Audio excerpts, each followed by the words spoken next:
Pleasant good evening to everybody. This is Marcia Weeks, and you are watching the Marcia Week Show. I am coming to you live from Barbados. We are excited tonight. We're excited to be alive. Today, I had the most amazing day. How about you?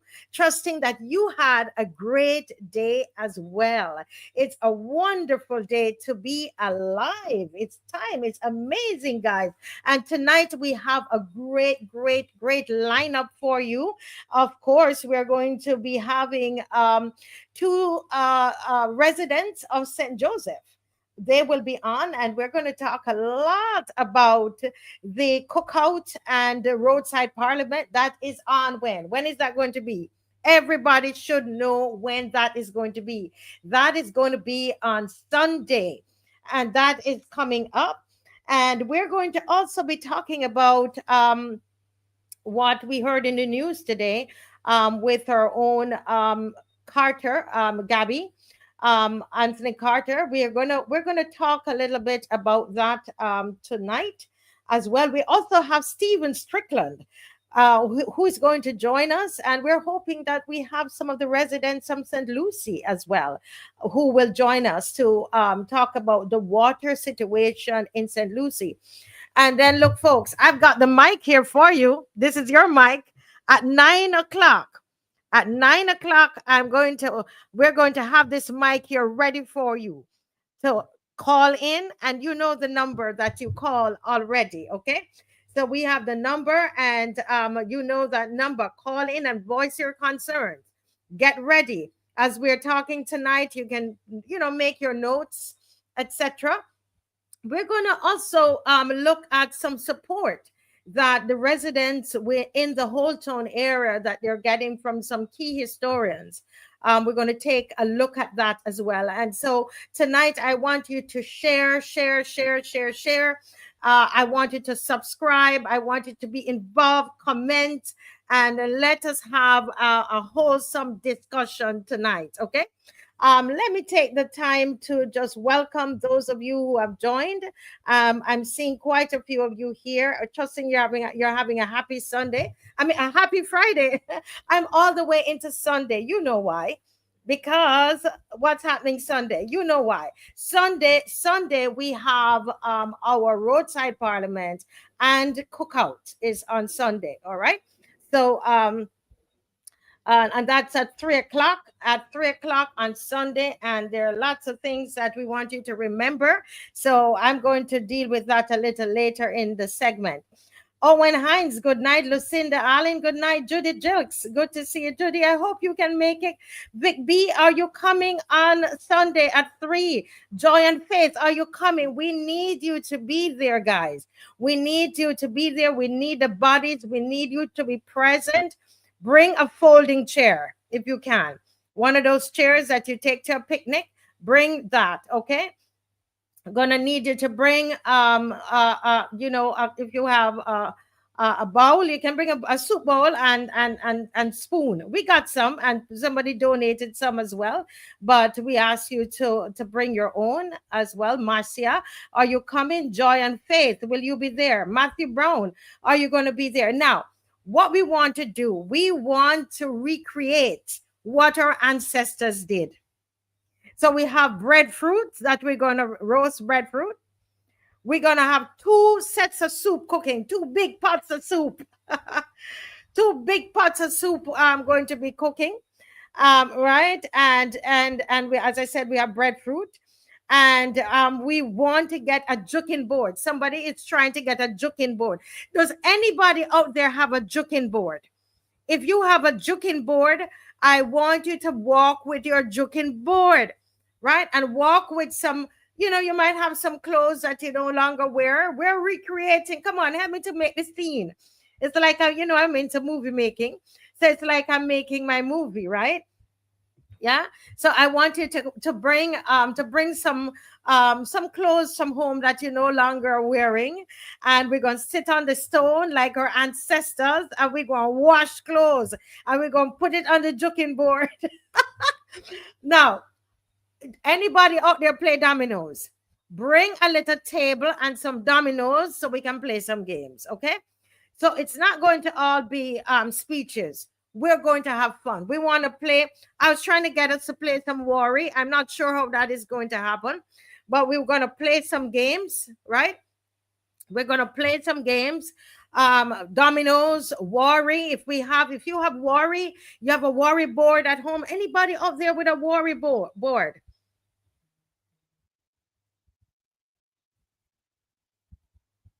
Anybody has a Worry board out there? Anybody have dominoes? Anybody who's coming can bring some dominoes and a table to play the dominoes. Walk with some folding chairs, okay? Right?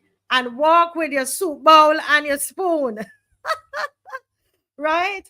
Listen, guys, bring some drinking water because you know we don't have any taps down there. Yeah? Anybody know how to play Worry? Who knows how to play Worry? Oh boy. All right, guys. Are we liking? Are we sharing? Are we liking? Are we sharing? Yes, at 7:15, I'm going to be dealing with the whole we're just gonna talk about Gabby and what has occurred as per the media. We can't say anything more than what is in the media. And so we're going to do that at about 7:15 this evening. But I want to know how many of you, Trevor, are you coming? Are you going to be there on Sunday? Beverly Prescott, are you coming on Sunday? Marcia, if you're coming, can you bring a breadfruit? What can you bring, Marcia? What can you bring? What can you bring, Marcia? What can you bring? Marlene Brathwaite, what can you bring? Judith and Clark, are you coming? I think Judith Ann is going to be there. I believe Judith Ann will be there. All right. Wonderful. Flo Joe Maloney. I'm not seeing anybody saying that they're coming. You're going to tell me that myself, my husband, and Mr. Lewis going to be there looking at each other?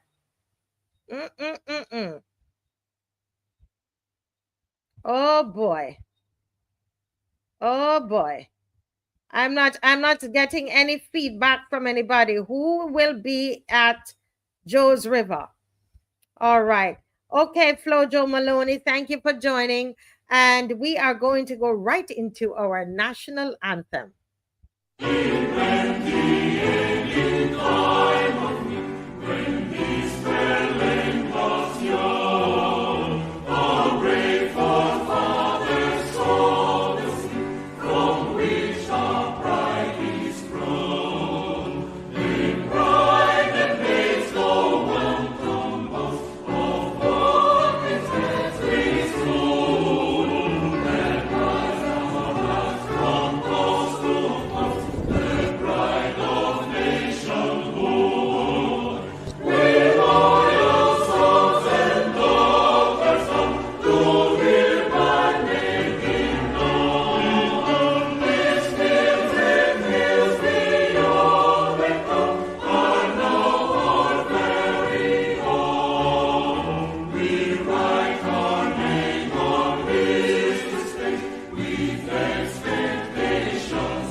Yes, strict guardians of our heritage, firm craftsmen of our faith. And that's what's happening on Sunday at 3 o'clock at Joe's River. Let's look at some of Gabby's work over the years. Let's just sit and enjoy some of the music. You tell me to forget that my grandmother was born right there, so alright, I say I shall go, but I hope you understand how I feel about Emerton, my homeland, my homeland, my homeland. And I hope you know it's true that I would never forgive you, because look what you do to my Emerton. Barbados is a big joke to them big boys in the big tie and coat. We barely got space to bury anybody in we cemetery, but just to take advantage of all of we, then fellas in coat in Daffy. Look go to your busher, he will sell you piece of cadaver. Look under your cellar, they hiding another cadaver. I tell ya, them importing Dracula.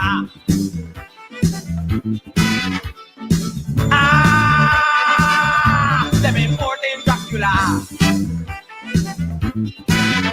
My name is Ronnie. Don't mistake me for Ronnie. I have great authority in the ministry. I am a fella, as healthy as ever.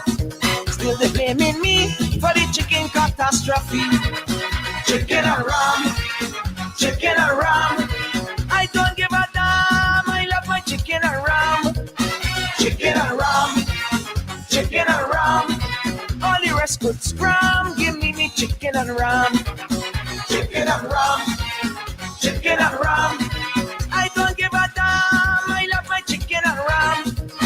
Chicken and rum, chicken and rum. All the rest could scrum, give me chicken and rum. Sometimes I just sit on the beach and watch the fishermen, fishermen. Sometimes I just sit on the beach and watch the fishermen, fishermen.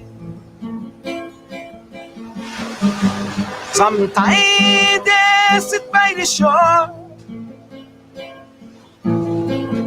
baby by another where they go,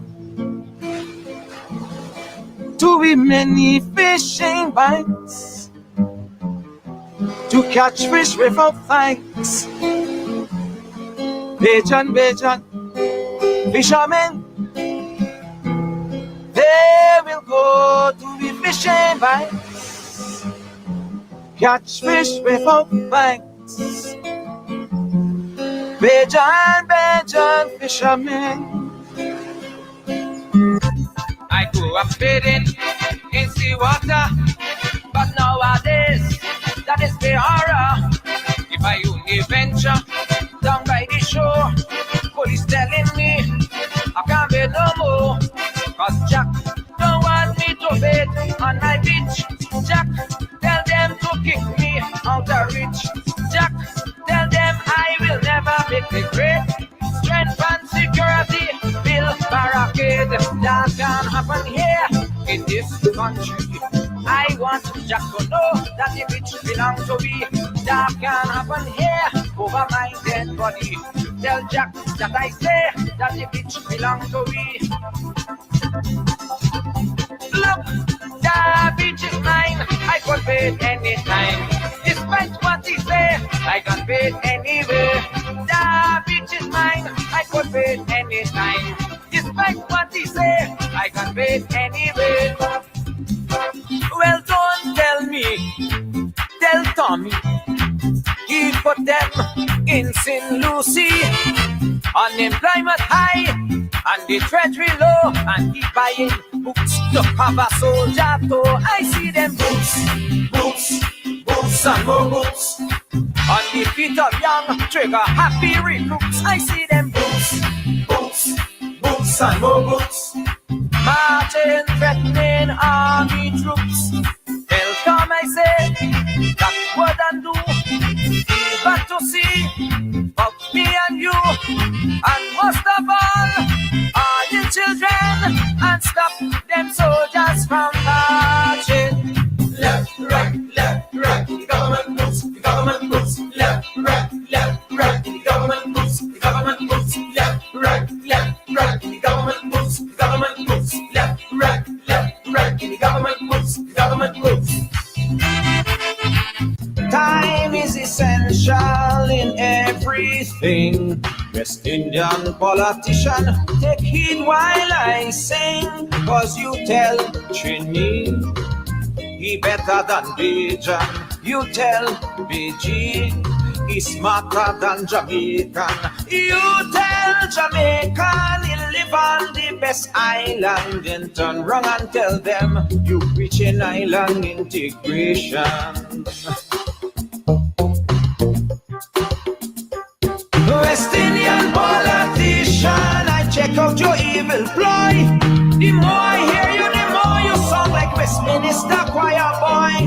West Indian politician, I check out your history. And because you train in England, Westminster choking me. Jill was playing cricket with me on a pasta one day. She bowling like Sobas and I couldn't get the ball play. She start with in and out swingers that cancel me. Every time that I make a stroke, I missing she bowl it slow. I on my toe to blister she. But when I play for her break, it was Gully. She tell me, hit it, how you missing so? You used to brag before. If you could handle me, hit it and let me see. Hit it in the corner, hit it in the cover, hit it in mid-wicket. Hit it, hit it, hit it.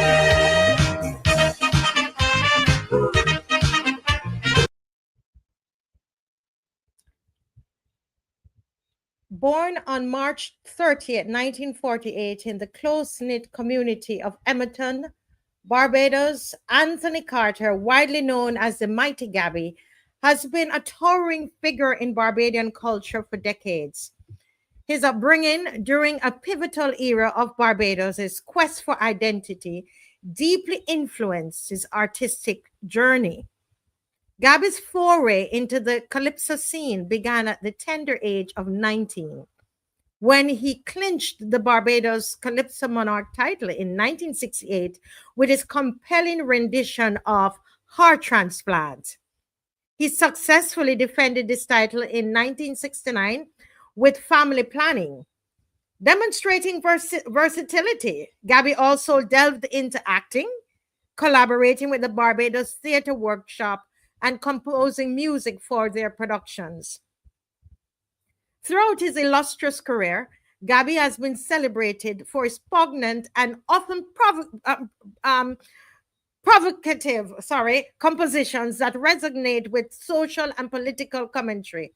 Tracks like Riots in the Land, Bridgetown, and Bajan Fisherman not only earned him the accolades, but also solidified his reputation as a voice for the people. His fearless approach is evident in songs such as Cadavers, which critique government decisions, and Boots, an audacious take on international interventions. Gabby's contributions have been recognized with numerous titles, including multiple Calypso Monarch victories and the honor of Folk Singer of the Year for 3 consecutive years from 1977 to 1979. In 2004, his unwavering dedication to Barbadian culture was acknowledged with his appointment as a cultural ambassador. Further cementing his legacy, the University of the West Indies conferred upon him an honorary Doctor of Letters degree in 2012. However, recent developments have cast a shadow over his storied career. As reported by The Nation yesterday, February 13, the most Honorable Anthony Mighty Gabby Carter was charged with a sex-related offense. He appeared before the Chief Magistrate, Ian Weeks, and was subsequently released on $10,000 bail. This news has sent ripples throughout the Barbadian community, given Gabby's esteemed status as a cultural icon. As a legal process unfolds, the nation watches closely, reflecting on Gabby's monumental contributions to Barbadian arts and culture while grappling with the gravity of the allegations. We wish Mr. Carter all the very, very best as he deals with these allegations, and we send out thoughts and prayers to those that are bringing the allegation, because what we want in this case, like in everything else, is that there is justice for the plaintiff, for the defendant, for everybody involved. And as we know that, you're proven innocent until you're shown to be guilty, right? That's the process that happens. So tonight, we just wanted to remember Anthony Gabby Carter and his contribution to Barbados. I think that it's important for us to stop and to acknowledge that. But that aside, I want to make a commentary on what I saw in the newspaper. I noted that Mr. Carter, when he was, being taken from the court, that he was not handcuffed. And I wonder about that, because I know I had a student.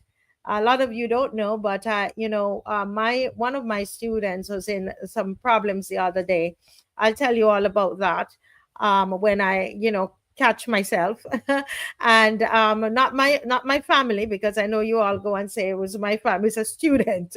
And but I noticed he was handcuffed, leaving the police, walking with the police, but and not just handcuffed, but they normally hold you, put their hand on you. But the only other time I saw someone who was charged that was walking free like this was when those white men who were alleged to have a whole set of drugs on their boats. Remember that scenario? And they were walking free, and they were not handcuffed. So it makes me wonder what happened. I don't know if anybody else noticed that, and I'm bringing that up because I think that it's important that that there is, that we're fair. And I heard his lawyer today, a great lawyer, and he was saying that Mr. Carter would be treated like everybody else. And so I think it is important, and I agree with his lawyer. He says whether you're in Clapham or wherever you're from, justice is justice. Justice has no color. Justice doesn't care where you live. Justice doesn't care about anything. Justice is justice, right? And so I wonder, because I see our young men leaving the police station, and usually, am I right or wrong, or did I see something wrong here? Please correct me, but I have not seen him handcuffed or anything. And so, what if we're going to call justice, right? If we're going to call justice, it can't just be justice to the people that we know and that we like. I love Gabby.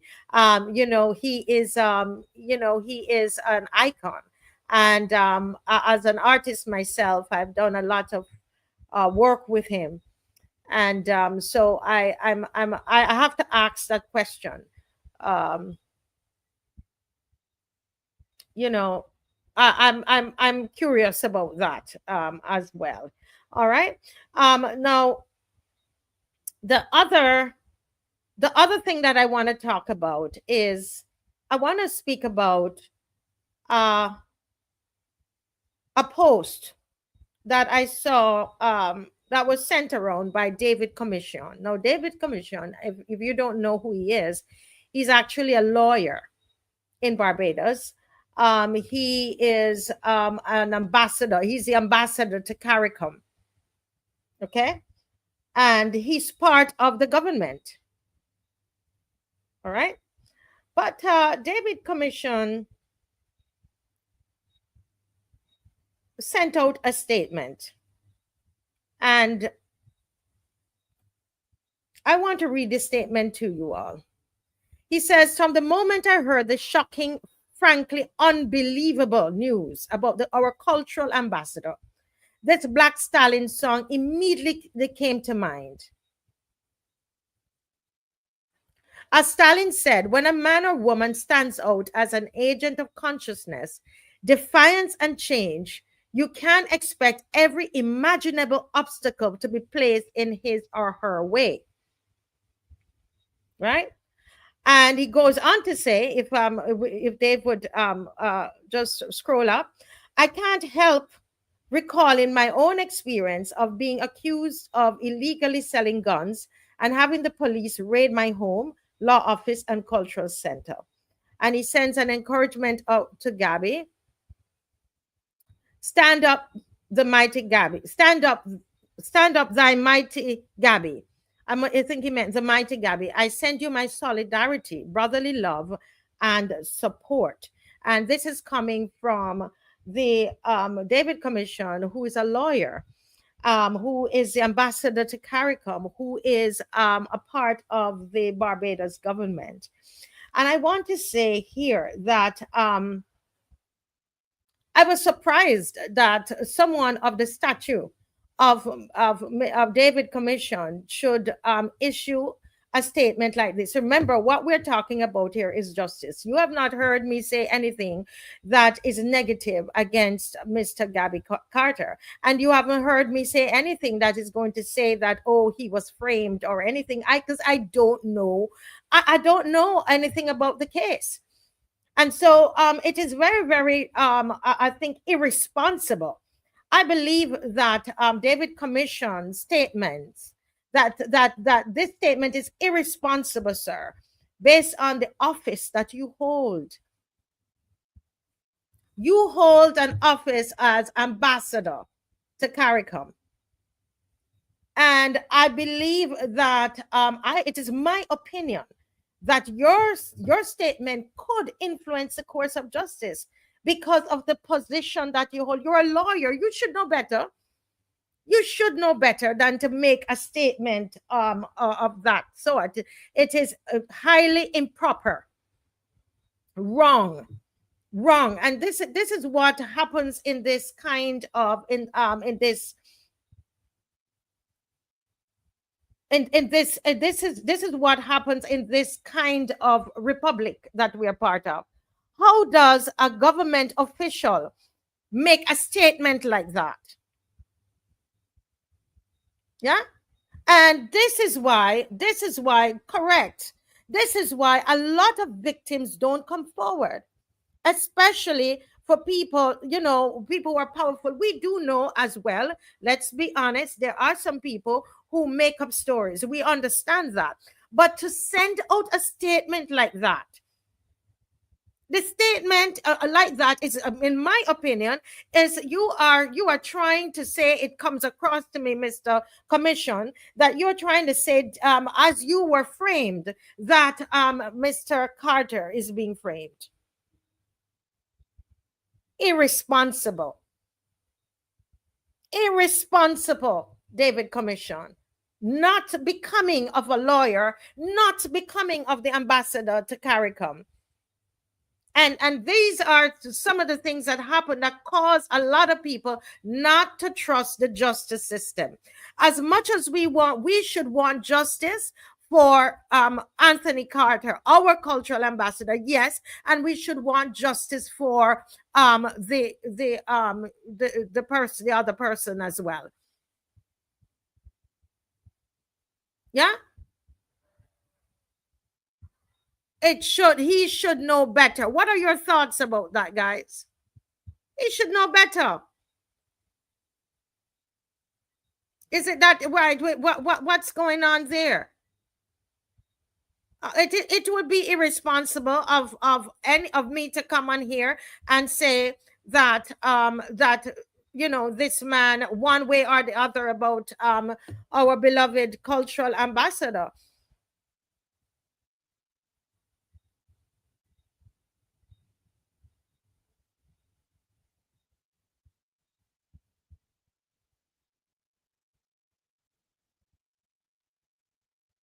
No, don't come and tell me we have bigger fish to fry. This is a matter that it affects justice. And what I'm saying is that there is a whole this is what's happening in Barbados. The judiciary, the politicians, and everybody all tie up in one. And when it comes to your family, to go to when it comes because we don't know,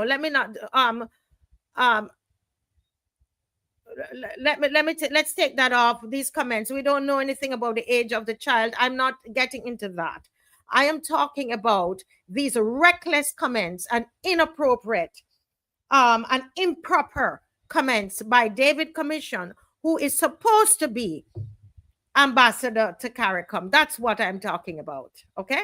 And when I see these kinds of things, I'm going to speak out about them regardless of who it is. We do wish both that the case will be tried justly, and we will wait for justice before we decide cast aspersions and write all kinds of things on social media. We will wait, and that's what we would like for David Commission to do, to wait, sir. Yeah, that is what is proper. All right, okay, all right. So moving quite along. We know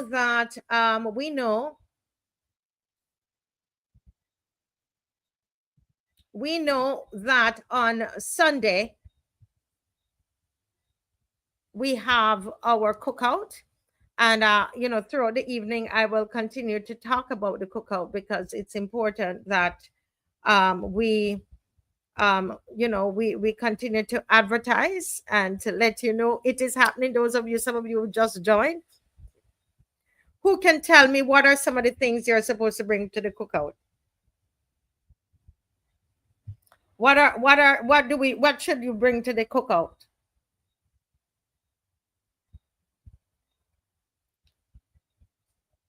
What should you bring? Let me see at least one answer of what should we be bringing to the cookout.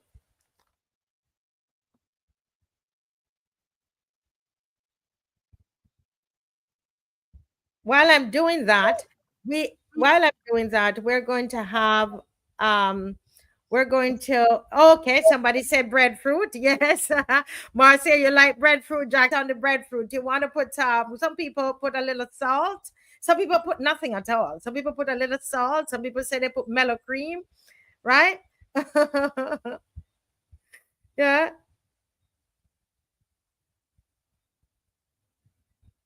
Sharon said her mom makes the best dumplings. Okay, a bowl, yes, a soup bowl, yes.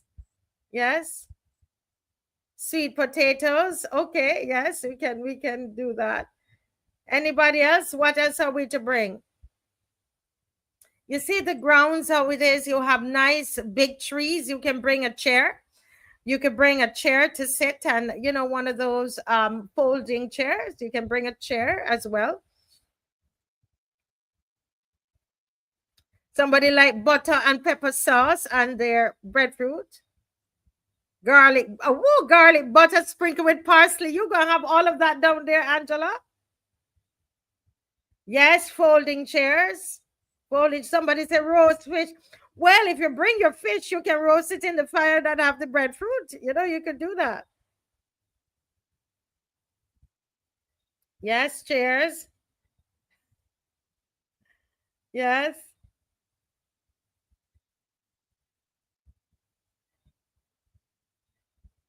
Pigtails, Angela, you bringing pigtails?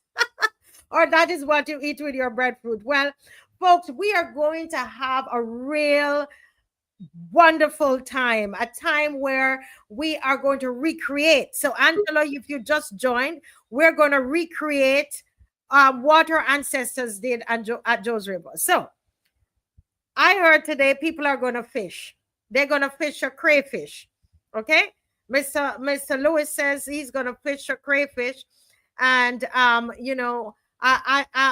people are coming to wash clothes. If you have a juking board, anybody, let me see if you have any juking board. Yes, yes. Who is that? Who is that? Sugarcane King. Are you bringing a juking board and all clothes to wash?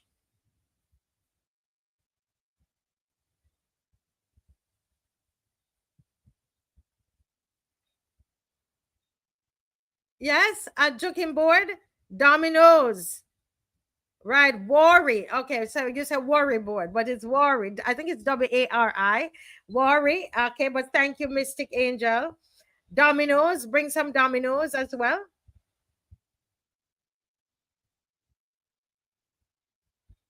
Yeah. Folks, every time, sometimes you say, oh, they do nothing. They don't only come on the show and they talk. Well, tonight, on Sunday, we are going out. We are actually going to Joe's River. We are occupying Joe's River. All clothes and a wash pan. That is so true. I have not seen a wash pan in ages. I might have to bring something plastic. I don't have the actual wash pan. I don't have that. It's gonna be fun. Bring the children. Bring the children as well. It's a fun environment. All right. We're basically doing what our ancestors did. We are doing what the ancestors did. We are occupying, right? No, we're not going camping. We are doing what our ancestors did. Loads of courage and faith. That is so true. Yeah. All right. Now, folks, I want to show you something that, we have Mike on the Move. We have a segment of our program called Mike on the Move. And this today for Mike on the Move, I went to Holetown. I went to Holetown for Mike on the Move, and we went and we're looking at the area, and it is our hope that next week Sunday, that is actually the 20 is next week Sunday, I believe is the 23rd, 24th, that we are going to be at Holetown. So we are going to have our roadside parliament next week Sunday at Holetown. Listen, we're busy, So those of you who say we don't do anything, all we do is talk. I don't know. You can tell that to the loyal opposition who's had, must say, about 17 marches for the whole year, 2024. Well, we are from Joe's River. We are going to Holetown. We're leaving Joe's River this Sunday coming. And the following Sunday, we are going to be at MAXINE Park. Right there in front of the Civic Center is where we're seeking to get. So we're trying to get permission for it. We have not gotten permission, but I'm giving you a little heads up, right? Right? We're giving you a heads up. right? So that is what is happening next weekend, next Sunday, which is the 23rd, February the 23rd. We are going down to Holetown. Yes, we understand, Teroni, but we have to leave. We have to make sure that we leave. We have to make sure that we leave. We leave before it's dark. Okay.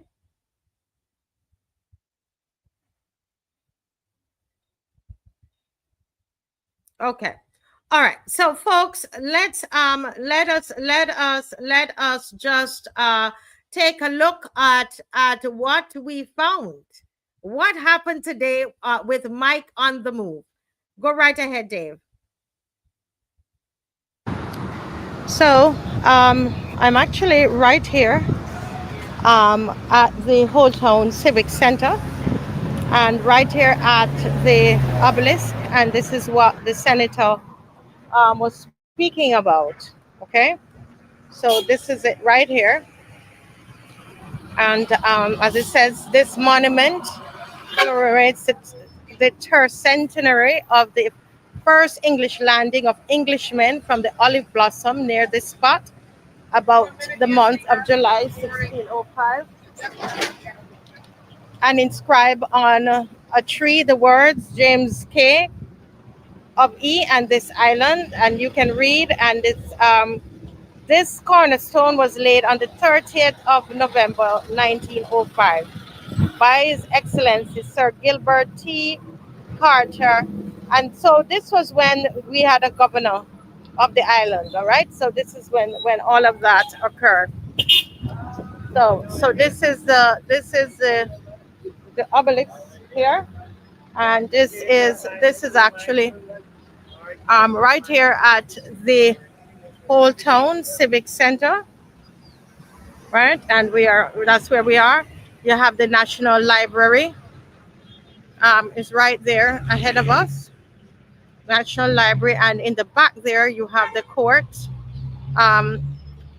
offices, right? They have Barbados Revenue Authority is right over here. All right, and this is where actually what we are hoping to do next week is to to have a roadside parliament right here. Of course, over there is the police, and across the road there is Massey supermarket, and there's a big car park that we might be able to do a couple things in that car park.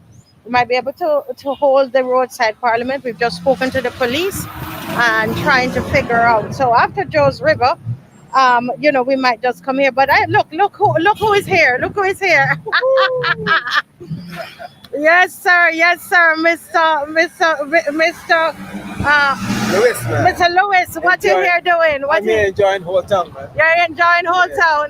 Maybe the first time I laughed. Let's go up here out of the noise. Yeah. Yeah, you were saying? I'm here enjoying Holetown. Enjoying Holetown. Yes, of course. Yeah? It's another heritage site of which, we must enjoy. Yeah, man. Yes? Another heritage site. And you love to come to Holetown? I wouldn't really say that. The traffic. I would love to come to Holetown, but there's no traffic down here, pedestrian and vehicular traffic. I love places of tranquility. Yes. Just like Joe's River. Just like Joe's River. Yes, man. Long Pond, But if they were to do the development here, it's going to be just. It's going to be worse. It's going to be worse. What are your thoughts? Because coming down, you were talking about not even being able to get to the sea because you know where to park. What are your real thoughts about this? I had some interactions yesterday with the police officer. Yeah. And I said, in order to enjoy a bath here, I would have to leave my vehicle, park in the police station, go through the back, to jump in the sea. Right. So all the folks who are at the hotels and the guest houses, they have the chance to enjoy the luxury of the West Coast waters. Right. We don't. Right. And as rightfully said by a senator in question, of recent, you got to go and park down back swap, or you got to go and park maybe at Folkestone Park. To get a bath on the West Coast. These things shouldn't be happening. Yeah. It's unfortunate, you know, you come to Holetown and we can't enjoy it. So We have some kids coming on again, Yeah. enjoying the enjoying the doing all the the- thing. Well, yeah, well, we discourse. want to thank you for your work, the work that you have done at. You can come. You can Yeah. come. Yeah, thank you for the work that you have done at the Joe's River, bringing that to our attention. Right, And precisely. are you going to be supporting the roadside parliament here Yeah, next I- week, I, Sunday? I support it all over, all over. Yeah.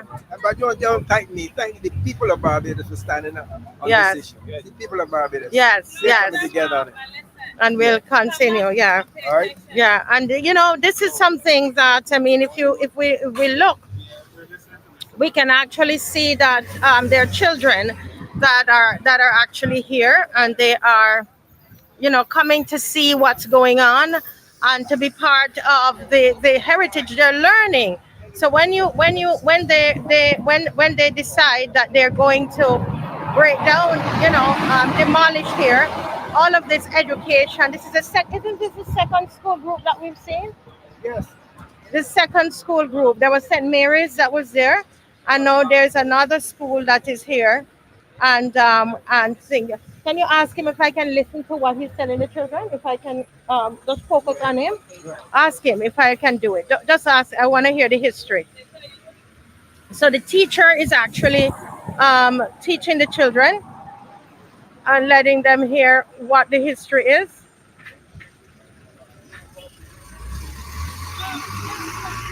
Yeah, it's okay.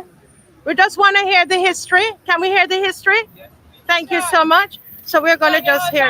This is the Holetown monument here, Hmm. and this was erected because of to represent where the first settlers, the first English settlers settled in Barbados. They settled here in Holetown, so this is our oldest town. Yes. They came in 1625, Uh-huh. so 400 years ago, and then they came back in 1627, and this is where they erected the monument, so that for where they first settled here, the English settled here. And originally, Holetown was called Jamestown. Oh, really? It was called Jamestown because it was named after King James the First. I didn't know that. From Okay. England, right?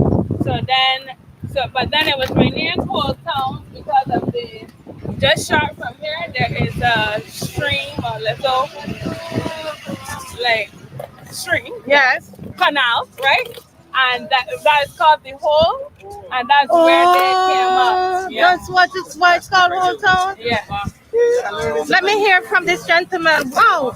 What a history. Tell me, please. Pardon? Yes, continue. You were. Right, I just say they will pass to the northern side of the Lane Grove building Yes. and travel the canal further upstream, and then from there they would disembark, and then they would have to make the.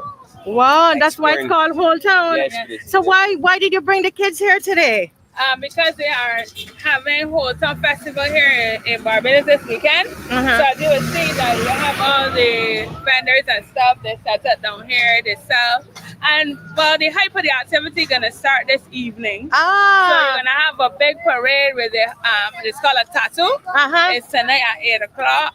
So they'll have a big parade and everything, and then tomorrow they will have like floats in the road Oh, and stuff wow, like that. So that's nice. Holetown Festival. And the kids, did you all learn something today? I must add one more thing. Yes. There's also a class project they're doing as well on Holetown. So this is they're using this opportunity for them to do as much research Oh, really? into At the- St. Stephen's? Yes. Which school are you from? St. Stephen's Primary School. Wow, that's a good school. I know some good people that went to that school. Yes, very, very good. Very, very good. And I wish you all the best with your project. Can anybody tell me one thing that you learned today? I learned something. What did you learn today? I saw toys of Mother Sally. You saw hotels and Mother Sally? Okay, what did you learn today? I learned that hotel was the first town in Barbados. All right, yeah? I learned that Holetown is also called Jamestown. Yes, I learned that today. I didn't know. So teachers, you're doing a great job. Thank you all so very much. And this St. Stephen's, you have something at NIFCA? Is it school that does well at NIFCA? I'm not sure if it's been in a couple of years, but they used to do it. It's a before. Johari Tate and all of them. They do calypso and so on. Well, so all the best, guys. Enjoy the rest of the day. Okay. Bye bye. Okay. Bye bye. Bye bye. God, it's always a joy to see the children. Somebody's saying Maxine McCLEAN says St. Stephen's my school. It's a lovely school. Now let me ask you, how many of you knew that it was called St. James before it was called Holetown? Jamestown. Jamestown. Thanks, Dave. Jamestown. Oh Lordy. Jamestown. I'm reading the comments and messing up myself. And who knows that it was called Holetown was first called Jamestown, and why it was called Jamestown? Anybody? And anybody else knew about the story about a hole in a creek or something there in a canal? Oh, Sharon Innes said she knew. Okay. Well, we learned something. We learned something today. We definitely learned something today. Yes. And so you see, this is what we Marcia, this is what we need to do. We have to preserve our heritage. We have to preserve our history. We can't throw it all away. Okay, we cannot throw it all away. We have to preserve our heritage. We have to preserve our history. All right. And that is why on the 23rd, on February 23rd, that we are making our way to Holetown. And it is our plan to use the car park, the MAXINE car park. We'll tell you time, the exact time that it will be on the Sunday. We are making connections. We've spoken to some people at MAXINE today, and we're making those connections. And because we're going to go, we have to show solidarity, all right, with everyone. Based on what's happening in the country, we're gonna travel around and we're gonna work together. This is a loyal opposition. Somebody said my neighbors sing. So Sharon, I know you will be coming out and bringing out the neighbors, right? Okay, wonderful. Now, let me show you. We still have a little time in this segment, and so I wanted to see a little bit about Gibbs.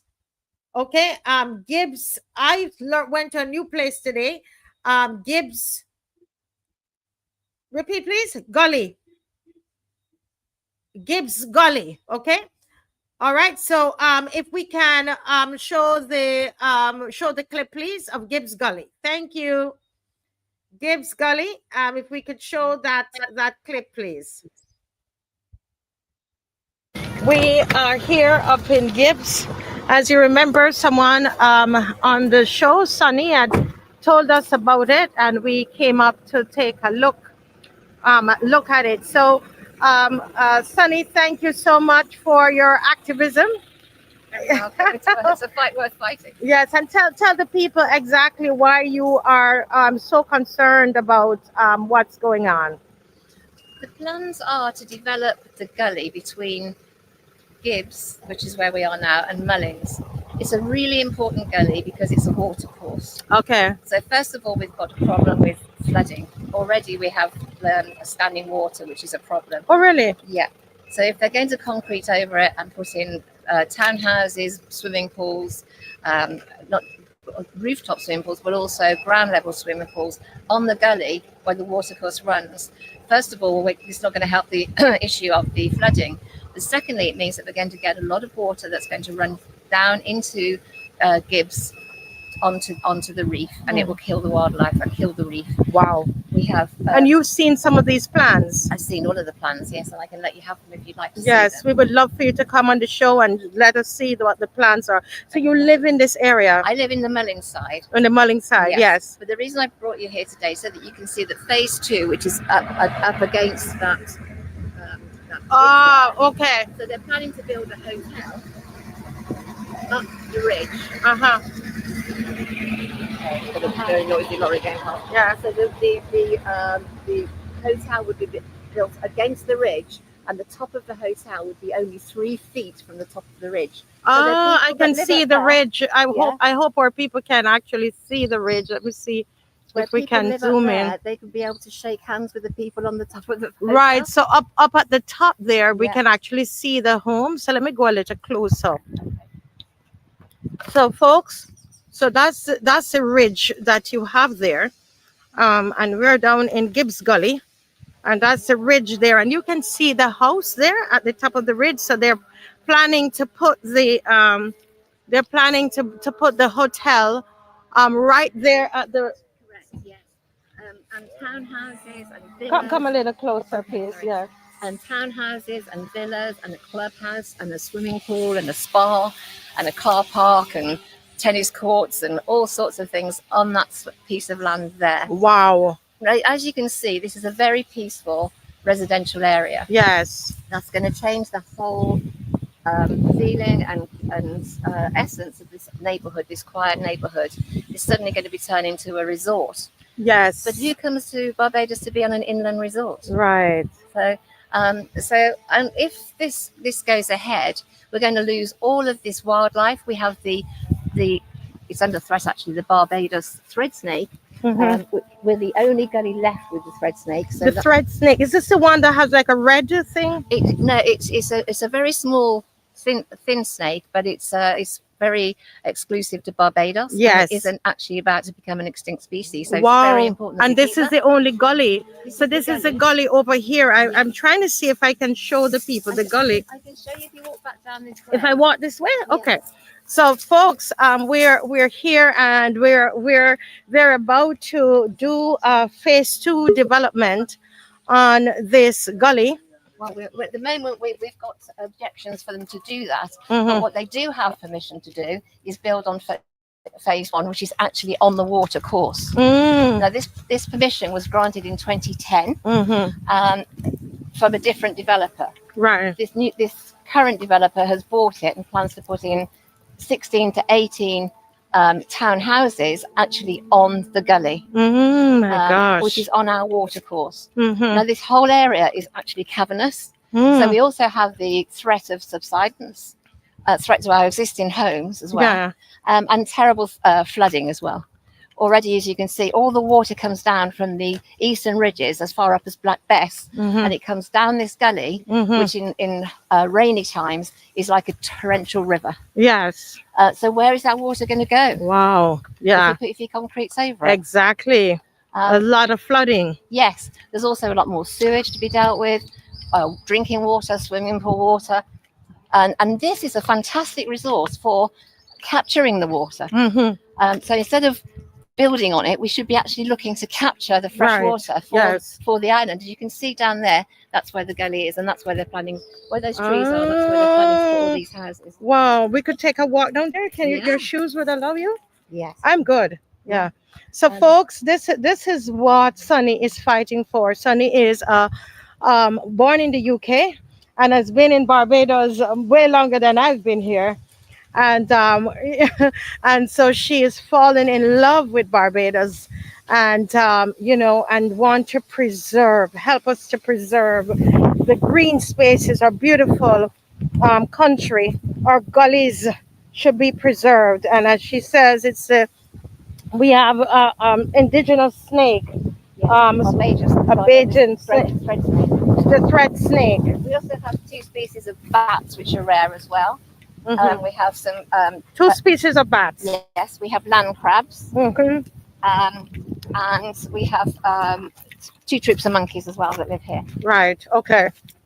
So this is we're actually walking and going, walking into the gully. So when it rains, all of here is flooded. Correct. Yes, this is actually the water course, but that is where he's planning to put his houses. And this is a water course. So we don't. This is the thing.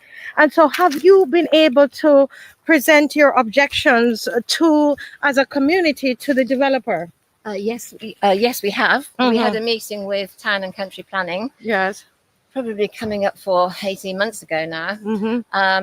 But I think it's sort of falling on deaf ears. They are not being very cooperative or communicative. We don't get very much feedback, or actually any feedback. It's very difficult to get hold of people. The decision was supposed to be made on phase 2, but again, we've chased up, but nobody's telling us anything.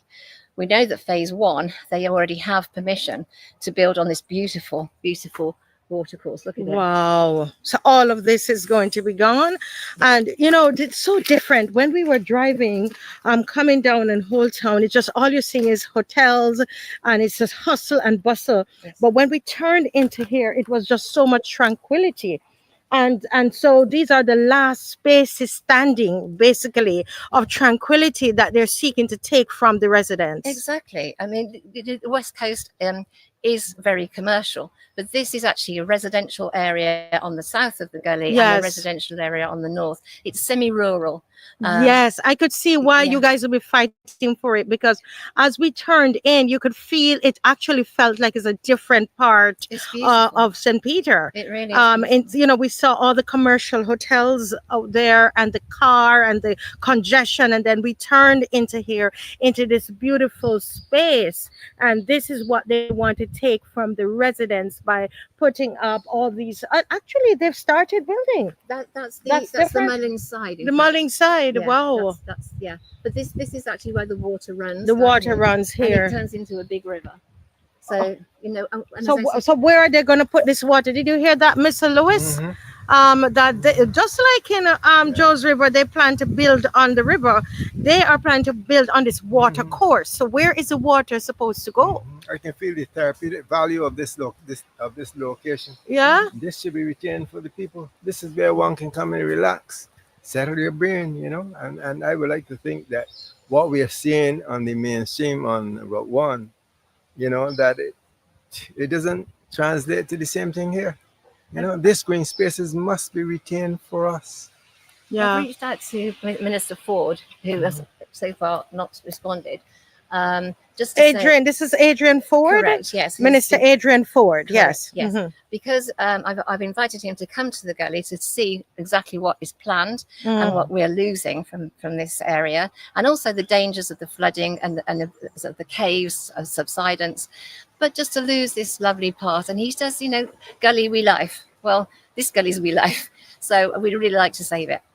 So have you told anybody, your group informed anyone about the caves that are in the area? Yes, when we had the initial meeting with Town and Country Planning and the developer, we actually asked the question. We know that there are caves under this area, and we asked the developer directly, are you planning to do any sort of survey to see where the caves are? And he blankly said no. He said he actually said no, they're not doing it. Correct. Wow.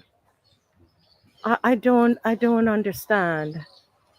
Isn't this beautiful? You remember you were saying we were coming up, you felt, you know, it was just all these high story hotels and you know, just touristy, and then you turn here. Who would have known that this is here? Your heartbeat went down. Yes. Beautiful, beautiful, beautiful. And I can see the importance of being able to really take issue on this matter, because this is heaven, and we cannot afford to just think about a dollar. That's not part of, you know, our whole concept of development. There's a social dimension to it, you know, and this tranquility we cannot afford to lose. This is part of our heritage, and we must be able to do all in our power in order to retain it. So I really commend the lady Lynn for taking this stance, and I'm hoping that she will continue, that we will continue, you know, to go forward on matters such as these to retain our Barbados as we know it ought to be. And I know, Lynn, this you know, we've been talking about how we can join our efforts, and that's why I'm glad that we had Mr. Lewis here with you today, because he's been, you know, pushing a lot and you know, educating the public on the loss of heritage that could occur at Joe's River.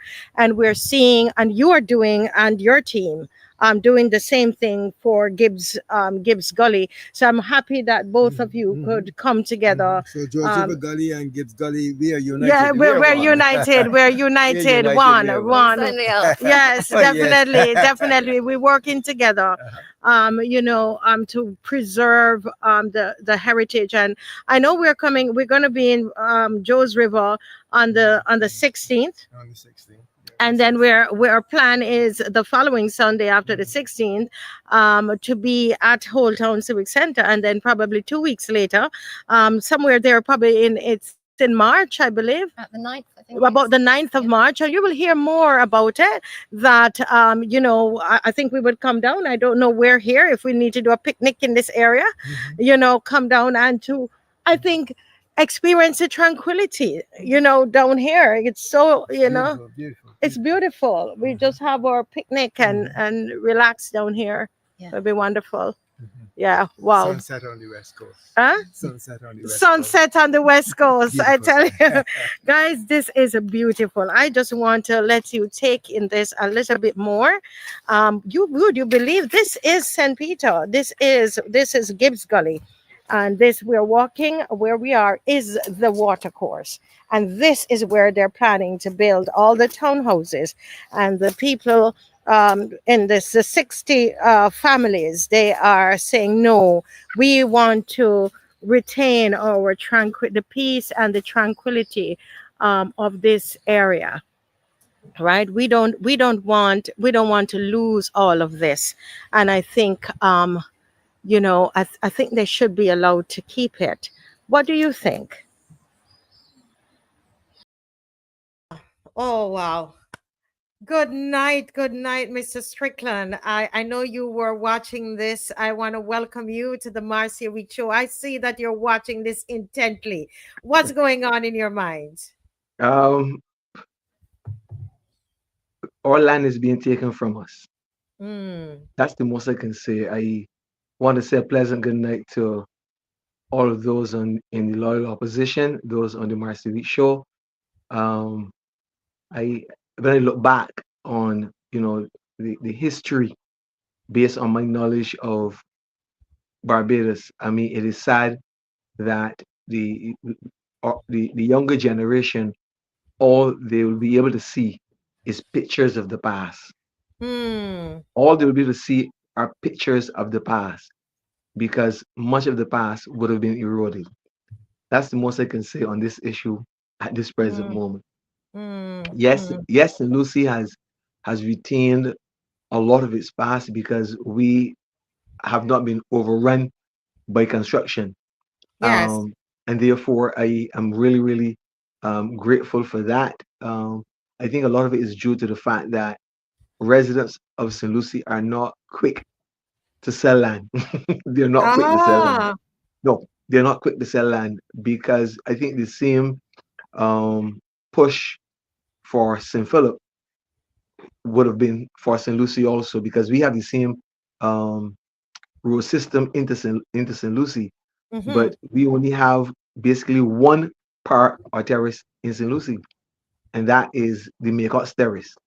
So that our population is still very much a very rural community, and I'm grateful for the residents so far for that. Yes, and it's beautiful. For me, when we had the motorcade in St. Lucie, and we were driving and looking at it was just land and green and on all that concrete and all the tall trees. All of that is just so very, very important, for our health, our mental health, and it's beautiful. So I thank you all for seeking to preserve that. But then you have some other issues. You have some other issues there in St. Lucie. Can you give us a report on what's happening presently with the water in the water system in St. Lucie? Okay. I would have just sent a sample of 2 bottles of water not long ago, which I caught. I deliberately caught that water this afternoon, and there's a bottle. There are 2 bottles, one being the one that we would have got from the water truck. Okay, and you can see that the water is still discolored. Mm-hmm. Um, and that is in my area of Holetown. I think you would have there's another one you might have which has some very dark water being caught in a bowl of some sort. I'm not Yes. certain when that was taken, but I can say to you that the one that I sent not long ago was from was it water from our tap about 15-20 minutes ago. Now, Mm-hmm. as you would have indicated, we would have had the motorcade last year, and what being part of the motorcade, one of the things that we were demanding, not requesting, demanding would have been a town hall meeting. Yes. Um, I'm certain that there are those who would have felt that that was just emotions, whatever else, and that have we are satisfied. We are not. So that on the 22nd of January, when there was the Ideas Forum held at Mm-hmm. the Darrell Jordan Secondary School, um, I appeared, and the water in St. Lucie was one of the topics that some of the residents raised. While most of the residents were speaking about um, rebates, no bills, and whatever else, I gave a direct call for a town hall meeting. Mm-hmm. Um, Present at the meeting were the majority of the ministers of government, the prime minister, the attorney general. I said most of the ministers were there, Yes. and it was a very short call for a town hall meeting. I Mm-hmm. did not think that I needed to get into anything other than for them to meet Yes. us. I was heartened that right after the when the prime minister was um, giving her final comment, because she was not directly involved with the ideas forum, she did an opening statement and she gave a closing statement. So we were given the opportunity and the freedom as much as possible, time wise also, to share our ideas, our concerns and ideas. And for Mm-hmm. me, my idea was to meet us in St. Lucie. So in her closing statement, she made the statement, you need to deal with this. It was a very short comment, you need to deal with that. That was on the 22nd.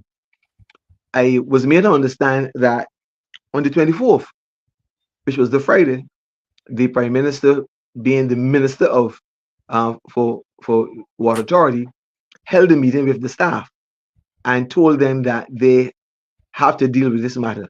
Okay, so that was on the 24th. Okay, now at the meeting was one of the technical people, Alex Eiffel, who is a resident of St. Lucie. Mm-hmm. He indicated that there is a filtration system which um, is on order. Now Mm-hmm. that's where I um, because we were of the opinion that the problem in St. Lucie had nothing to do with the pipes, absolutely nothing, because there are pipes, old pipes right across the island.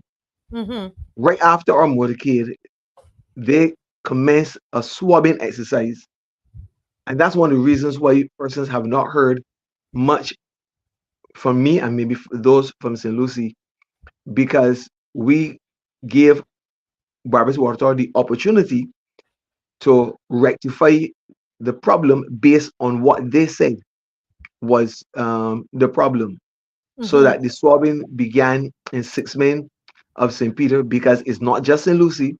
Okay. 6 men is part of the issue, and parts of Boscobel is part of the issue.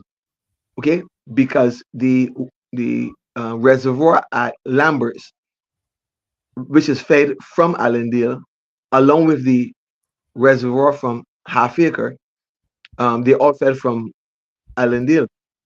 Now, as I said, we gave them opportunity to do the swabbing, and it now has proven that it could not be the pipes because having cleaned the pipes, we are still Mm. getting dirty So, water. okay, because they have Okay, done all the swabbing and they did the cleaning, and the water is still not.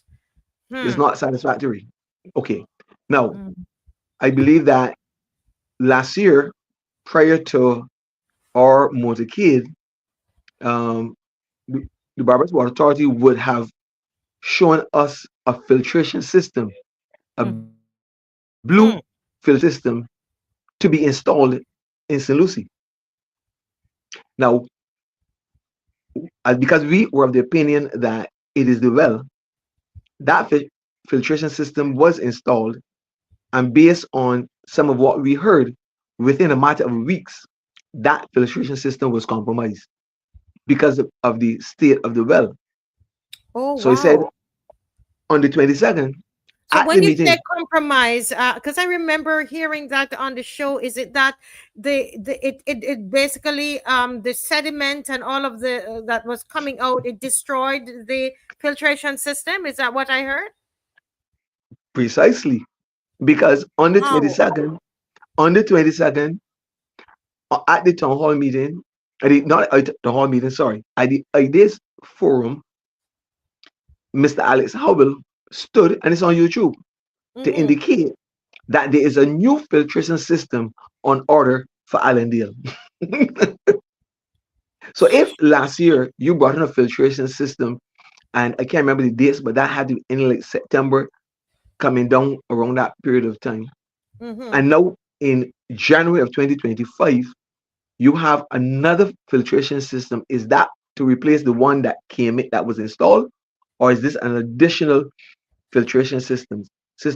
Too many questions that we need answers for, Mm-hmm. Marcia.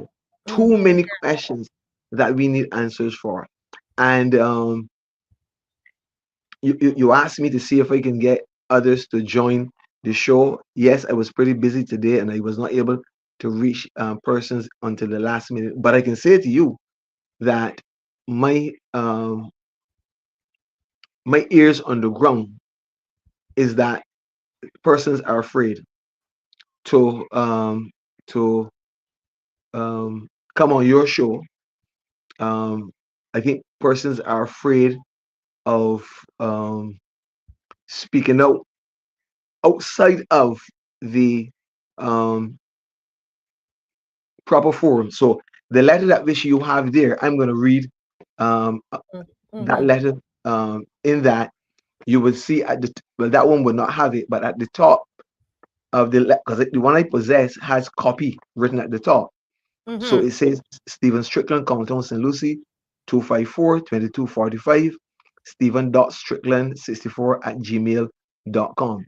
Those are my contact information. Those are my contact information.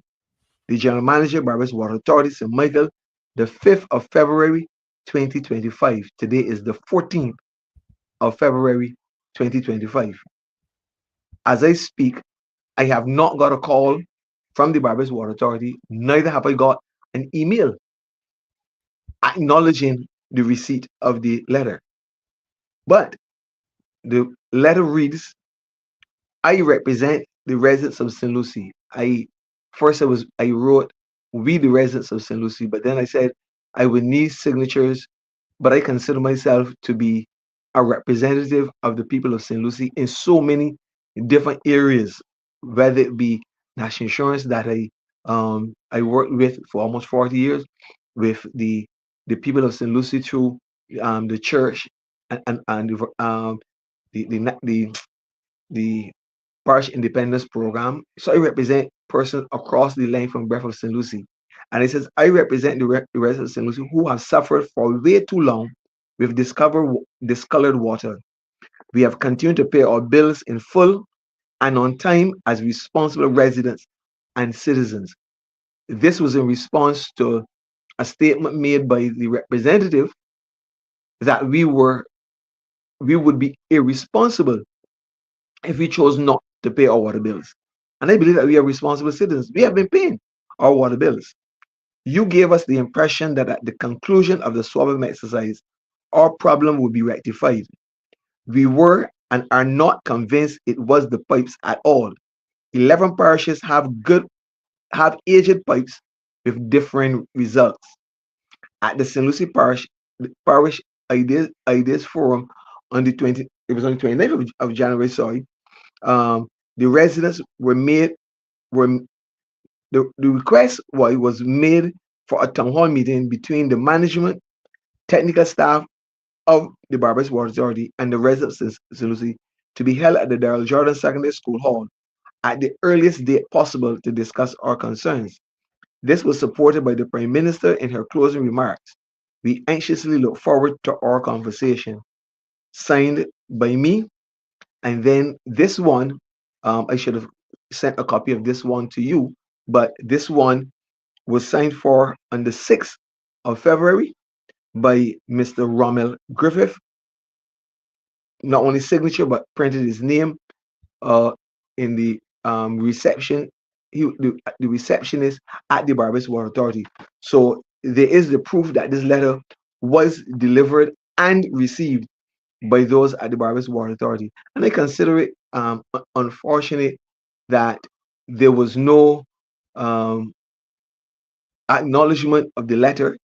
And therefore, I believe that at this present moment, we may need to take the next step possible to request, demand a meeting with the technical staff of the Barbados Water Authority, because we are not convinced we are hearing the truth.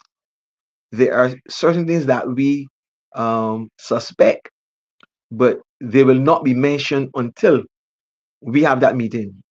Because at that meeting, when we make our statements, we ask our questions, the individuals who are capable of answering those questions should be there. And I'm certain that persons like Mr. Knox and the others that have been on your show, in respect of the whole water issue and so forth, we'll be requesting them to attend the meeting also, because they're the things that they will know better how to articulate when that time comes. But this is a matter that will not be swept under the carpet. It will not be. Yes. Okay. So if it means that we have to have a roadside parliament to press for our right to have clean, clear, potable water, we're going to do it. You want what I'm saying? And I think that a meeting at the Del Jordan School would enable residents of St. Lucie to attend without fear, because there would be a meeting the meeting having been called by the Barbados Water Authority, because we are requesting the meeting, but they're the ones who have to facilitate the meeting, because the Barbados Water Authority is a government institution. The Daryl Jordan Secondary School is government property, and therefore I believe that we have a right to use the facilities at the Daryl Jordan Secondary School when that time comes. So therefore, as I said, we will do what we need to do. I am certain that the adults from the Barbados Water Authority may very well be following what is being said now, or they will find out what is being said now. And I would love to believe that we will be given the kind of respect.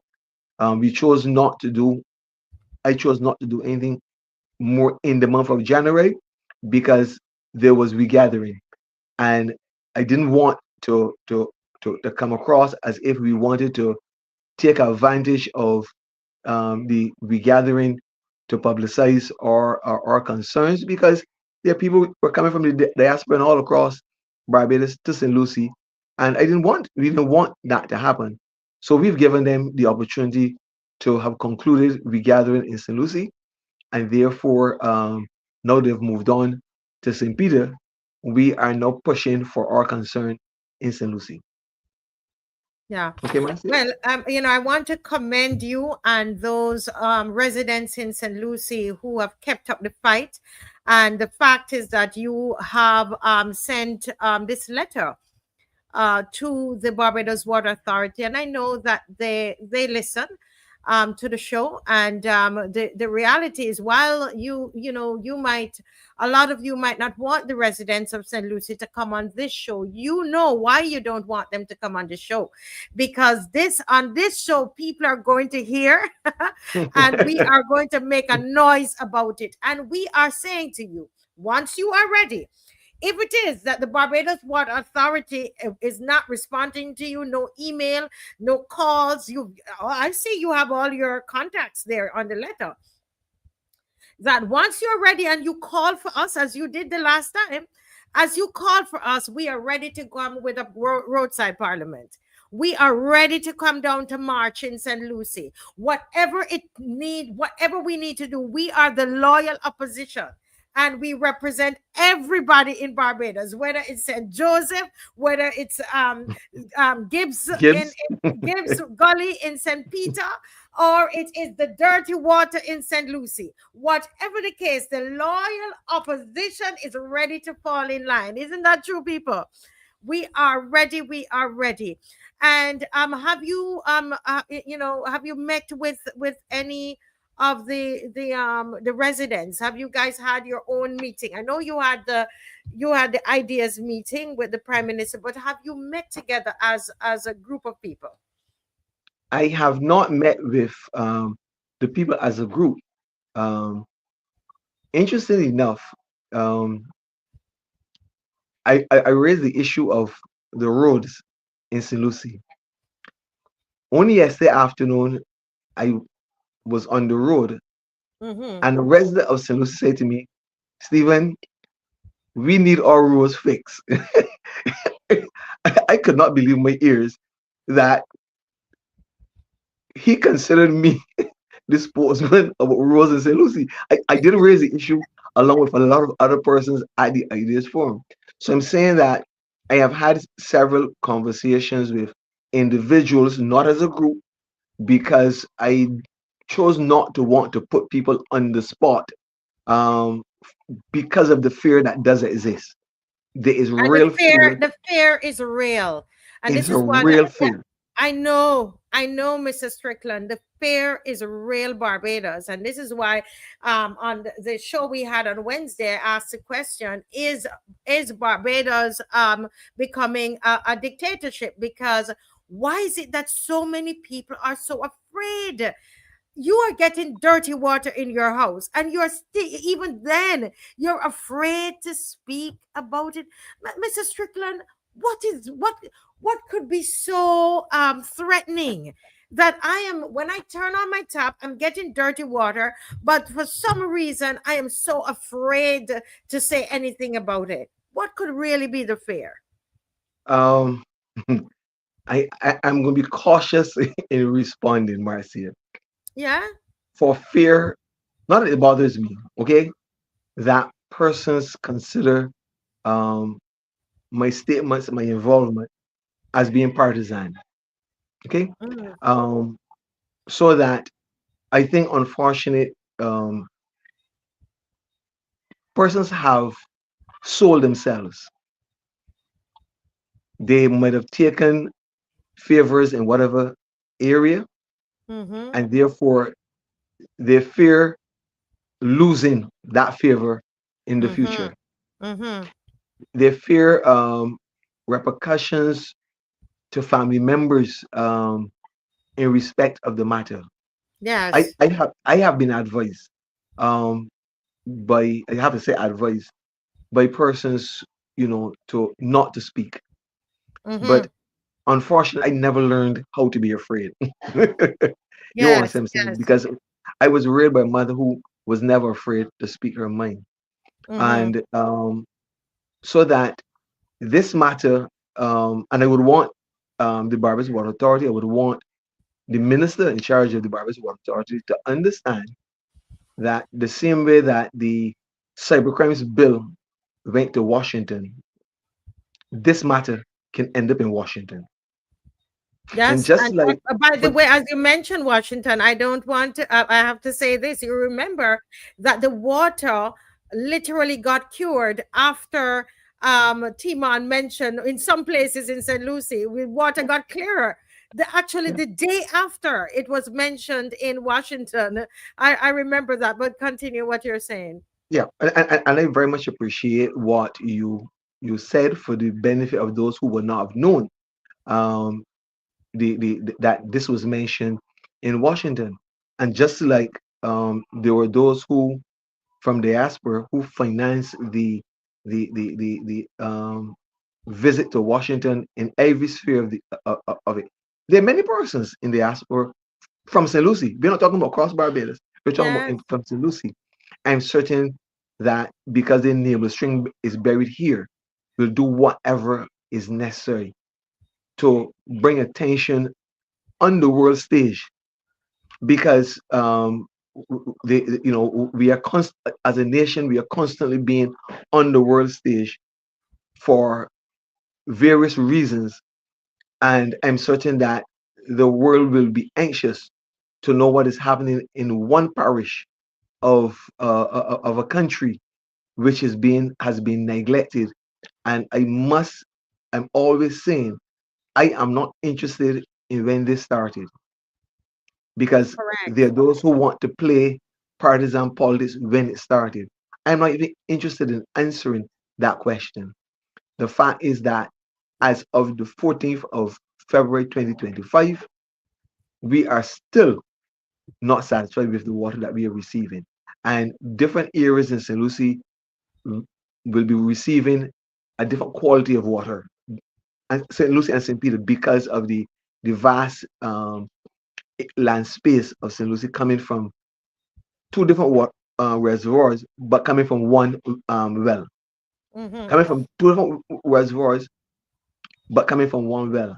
And Mm-hmm. therefore, we were and we still are convinced that it is the water well. Because I am very familiar, as I said to them at the Ideas Forum, I was assisting in digging wells from the time I was a teenager in my community. So I know that there are caves, small caves, all along the walls of wells, Mm-hmm. so that Okay. water can enter those wells outside of going through the limestone into the aquifers. Water can Mm-hmm. enter. So if there's a sudden thing, and the Barbados Water Authority has spoken to that issue on more than one occasion, I think at Bomiston, that when there are heavy rains, water ends up into those through those caves into the aquifer. We do not have that heavy rains um, all year round. Mm-hmm. So for us to be getting this um, water all year round, you want what I'm saying? I So understand. therefore, what is coming into aquifer um, in other areas, which we suspect where they're coming from. But again, Yes. we will not be addressing that until we meet Till you meet with the Barbados the Water water Authority. authority. No, But we will but we not only be. have we have another just another 2 minutes in this Yeah, no, no segment, and problem. I Okay, want to thank you so very much, Mrs. Strickland, for joining us tonight. okay. Someone sent me this, and this is Nation News, and it's February 12th, and it's saying that. That the Barbados Water Authority will be placing more community tanks, and all these things that they are doing. What's your response to this? I mean, you have taken your letter in and you've asked them for a town hall meeting, for a meeting right there in St. Lucie. They have not responded. The Barbados Water Authority, you have not yet responded to the people of St. Lucie. They have written you and you have not responded. But we're seeing something in the newspaper that these promises again. It seems like. What are your thoughts about this, Mr. Strickland? Before we close this segment. Marcia, water tanks, as far as I'm concerned, are glorified standpipes. Glorified standpipes. We should not be going to a standpipe in 2025. So when you're putting the water tanks, you are sending people back to standpipes. It's just Mm-hmm. that this is a standpipe that you are filling and asking persons who um, are working and getting off work at 6 o'clock to leave and to go to a standpipe in their community with their BMW, with their whatever vehicle. This is the real situation. You have persons who have come from offices and from no, other jobs and so forth. And then you have to be lined up at a community tank to catch water. As far as I'm concerned, that's an insult. So people is degrading, is degrading. And therefore, to say you're putting more water tanks, we don't want water tanks. We want water coming from our taps, which we have been paying the bills, just like other residents across Barbados. And if I pray and hope that residents will come out when that time comes, to give their voice to something that relates to them, their children, and maybe their grandchildren unborn. Because for too many years, this has been going on. And I think that the time has come for us to have a permanent solution to this matter. And Yes. I'm very, very particular in what I say, because when questions are asked, we want direct answers. Yes, No more long direct talk. answer. So Okay? you're speaking right now to the Barbados Water Authority, and I'm being corrected. Thank you, Erskine. Because it just came in to me, and I guess what they were reminding us is that they had promised, the Barbados Water Authority had promised in 2022. So the article that I read from, Okay. I didn't see the date, and my sincere apologies. Well, if it's 2022, it would have been what, 3 years, Mr. Strickland, that the Barbados Water Authority said that they were taking care of the water woes, etc. So let me be clear about that. That is not Okay. a current article. Article. Fair enough. From the Barbados Water Authority, in the Nation newspaper. So let's be very clear. Thank you so much, Erskine, for bringing that correction. Well, Mr. Strickland, I again commend you. You did say you were going to write them, and you wrote them. And here we are, where you're waiting on a response from them. And we know what's going to happen if there's no response. There is a Washington for the water issue as well. They need to know that, right, Mr. Strickland? They need to know that, because they Yes. said we are proud residents of St. Lucie. We are proud residents of St. Lucie. We are not second-class citizens. Irrespective of what others outside of St. Lucie believe about us, we are proud residents of St. Lucie. We've always stood up for what we believe in. We have produced tremendous persons who have held leading positions, including Alex Eiffel, who is one of the senior technical people at the Barbados Water Authority from Checker Hall. And I believe that he has a responsibility to make sure that his relatives, he and his relatives, I don't know if he still lives in St. Lucie, but he's a proud of St. Lucie, that he ensures that we have a town hall meeting. And therefore, I believe that the Prime Minister, being the minister in charge of Water Authority, you can't want it any higher.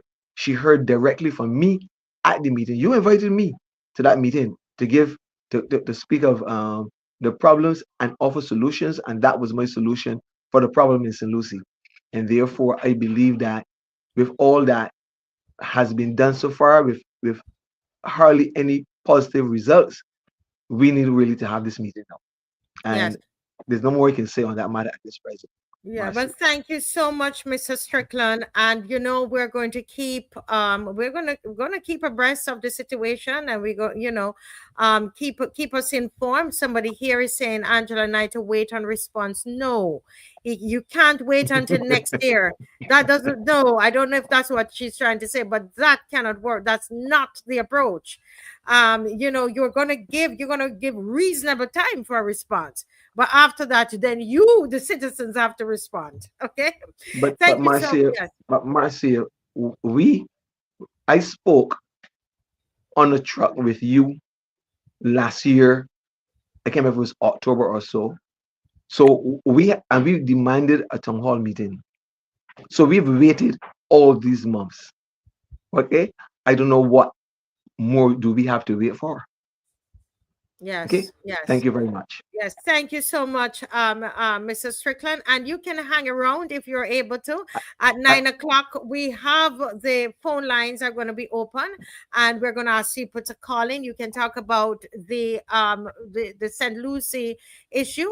And remember, if you call about the case with Gabby, we cannot get into the details more than what is in the newspaper. Okay, remember that. And here I have on the screen. Thank you, Mrs. Strickland. I'm going to ask you to yeah. just wait in the green room. Here we have on the screen with us a very important man that is right here, Mr. McDonald. Barrow is on the screen, and I remember this face from St. Lucie because this is the man that cooked the soup. And I tell you, that soup is delicious. I am still tasting that soup on now, right? Mr. McDonald Barrow, welcome to the Marcia Week Show. Oh, thank you so much. I feel very honored to be here again, and wishing everyone a very pleasant weekend. How are you Yes, doing, Marcia? I am doing great, and I'm even. You see how wide my smile is as I'm thinking Uh-huh. about that nice, tasty soup. I, Well, yeah. the memory will live on. But what I can tell you is, you'll have that opportunity to get another taste of that good soup again. Wow. Tell And me as you what know, before we go into the soup, let me welcome our other guest, Miss Kerry-ANNE Noel, who is with us, her first time with us here on the Marcia Week Show, and she grew up in St. Joseph. Good evening, Kerry-ANNE, and welcome to the Marcia Week Show. Good evening. Thank you very much for having me. And I remember that voice you called in a couple nights ago on the show. Yes, please. Yes, and Once it's for St. Joseph, yes, you have me. yes, okay, wonderful. Are you going to be there on Sunday? Yes, please. Definitely. I'm going to be there. Definitely. A lot Yes. has to be done. A lot has to be done. Yes, yes, yes. Now, before we go into because I know you have some details of some of the issues that you're having in St. Joseph, which is even beyond the Joes River issue. But let me go back to Mr. McDonald, because I love my belly. I didn't even I was out the whole day. I have not eaten as yet, but my mind, Mr. McDonald, is on. So tell me now, what are you putting in the soup? What is going in that soup? but if I give you that recipe, then it might be all over. I want All right. persons to be coming to me, and just in case I want to start a small business. Well, But Mr. on a McDonald, serious note, yeah. I've been cooking for quite some time. Mm-hmm. Fortunately, I have two daughters who are chefs. They're very Wow. good in the culinary arts. One reside in Barbados and the other abroad. And it's in the family. I normally try to do a lot of recipes that are traditionally Bajan. Yeah. Yes. And fortunately, I seem to have that touch where they will come out fine. I don't usually mess up, but I I can think handle it's a love. myself. I think it's a love that you put in it. When I remember when we were on the motorcade, and when we got to, if Dave could, I don't know if Dave has that picture. When we got to Joe's River, and I saw that big pot, I mean, on the stones, and the smoke coming out the river. It's almost like it was the smoke was coming out the river. But Yes, I yes, mean, and yes, the yes. smell filled. Oh my goodness, my belly was growling, man. And I Uh-huh. got my soup. I tell you, Carrie-Anne, I got this soup. We can't leave Carrie-Anne. It's almost I forget. I thinking Out- about this soup. I forget you. outside cooked food is the best food. Outside cooked food Yes, is the best food. I grew up with that, so I'm Yes, telling you. I grew up with that, so I'm telling you. yes. No man, Mr. McDonald does a I good agree. job. There's And there's something about that outdoor smoky flavor. Yes, yes, it is. yes. It makes the food taste Yes. wonderful. Wonderful. You understand? And I'm glad you get to taste the outdoor soup. But you know what? You guys have to actually taste when you roast the potatoes and you roast the potatoes and you roast them in the fire and you wake up real roast potatoes, not the potatoes you put on the grill. You put them in the fire and you roast them and all that we grew up on in St. Joseph, all that we used to do down by that same bridge that they're trying to destroy. All that we used to do upon the bridge, roast potatoes and roast breadfruit. You understand? And you will go by mega shop and buy a pound of pigtail and cut it up. You understand? And roast it on the fire. We roast wilts, we roast TBs, all of that stuff. I grew up doing with my generation, and they want to take it away from the next generation. How dare them? Wow. So, McDowell, you used to do cookouts there regularly as you grew up as a child in St. Joseph? Yes, I did. The summer vacation from school was actually my opportunity to get that experience. And we would always do it in the backyard in St. Elizabeth Village where I grew up. It was just it really and truly it comes natural.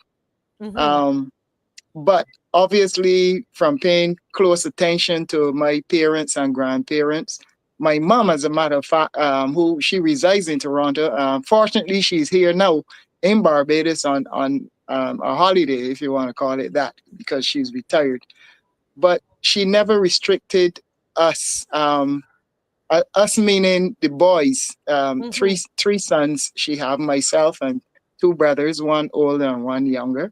And she never restricted us from practicing our own culinary skills, even if it's just in the backyard.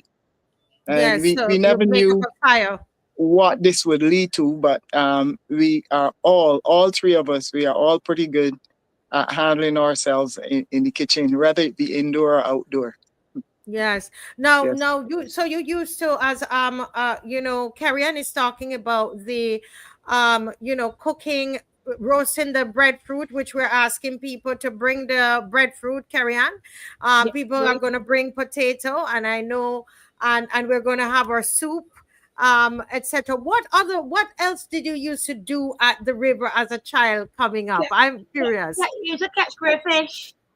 You used to catch crayfish. I used to love to sit down and watch my cousins and them, catch crayfish, and then they would take them. And sometimes these crayfish would be like as big as I know Mr. McDonald can understand this. It used to be as big as something like a lobster. When you get the big ones, they call it the mother crayfish, and you get the big crayfish as big as a lobster. Definitely. And some of the boys used to catch them and sell them to Atlantis Hotel. Correct. Sell them to Atlantis Hotel. Wow. And big and lovely. Yes. You understand? So that river used to help feed a family. When you catch those crayfish and you weigh them by the pound, you understand? I think the boys back then used to sell them at like $10 a pound and $11 a pound. That was way back then. But I know they would be more expensive now. And you would go down to the beach and you would get like the CBs off of the rocks. You would get like you would get like the crabs. If you get a crab come in, you would pick the wilts and you will come back and you will roast them. Or some of the boys will got a little old pot that you will get from your mother or your mom home. And you put these in them and all the ingredients, and you will sit down and you will have a meal. You understand? Sometimes we go crabbing and you catch me a lot of crabs and you will go to the beach to catch these crabs, but you can make the little wood fire on the bridge. And while they're cooking, you're in the sea enjoying yourself. You understand? That's things we used to do when we were younger. You understand? And then, like, if we come from, we used to call it cocktail. If we come from down cocktail, if you want to get the bashiba, we will use that bridge to cross to get a bashiba instead of having to go the long road or walk across this because some of the sea may be high. We will use that bridge to get the bashiba. You understand? And it was really intense for children. We had wonderful summer vacations in my time. You understand? We had some of the best summer vacations you could ever tell anybody. Bashima Beach used to be full with children in the summer vacation. Really? You understand? If we went down East Coast when you were across the bridge, you'd be in Bashima. You understand? And that bridge was a pathway for us to get to home and from home. the Joe's You River understand? Bridge. So it's a Yes, big part of your life. But let me yes, ask it is. yeah, McDonald, I mean, I'm listening to Kerry-Anne and just smiling because I can see the scenery and all of that, which we're, by the way, we're trying to recreate on Sunday, because we're going to have people. Mr. Louis says that he's going to be trying to catch some crayfish as well. People are bringing breadfruit. I see somebody asking, Thunder is asking, or somebody was asking, if they have breadfruit. If we need breadfruit, I believe that there's going to be another fire there that we can roast breadfruit, I was told. So those of you, come early, don't come late. Come early because we want to finish by 5:30. We don't want to be down there when it's dark, okay? So come early so that we can enough time to roast the breadfruit and everything. We start at 3, but I think the fire is going to start going from about 2 o'clock, right? Yes. Yeah. They could come Definitely. early, bring the breadfruit, bring the sweet Mhm. potato, walk with the pepper, anything you like to put on your breadfruit and your sweet potato, walk with it, but leave room for the soup. You're going to regret it if you don't leave room No for the soup. problem. Yeah.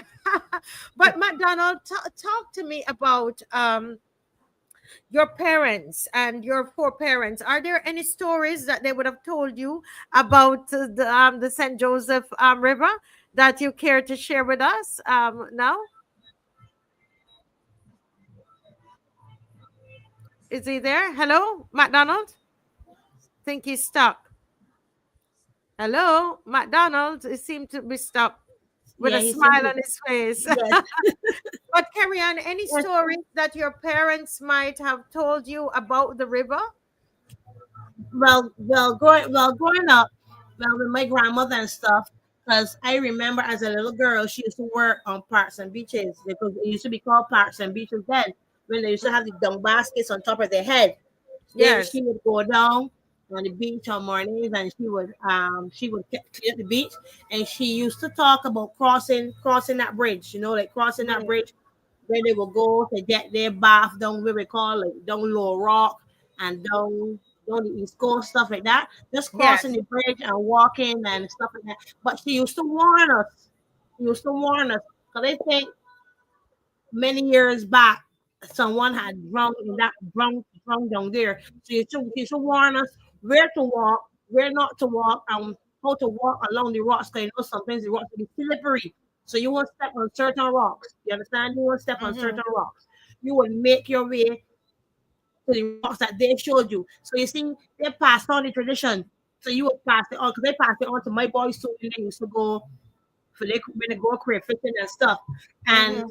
I know from enough coming up from Edgewater, coming to Edgewater, sometimes when we coming up there over the bridge, remember there where Edgewater used to be, we will Yes. have we will have someone like that we know, and they will let us in to come into the pool.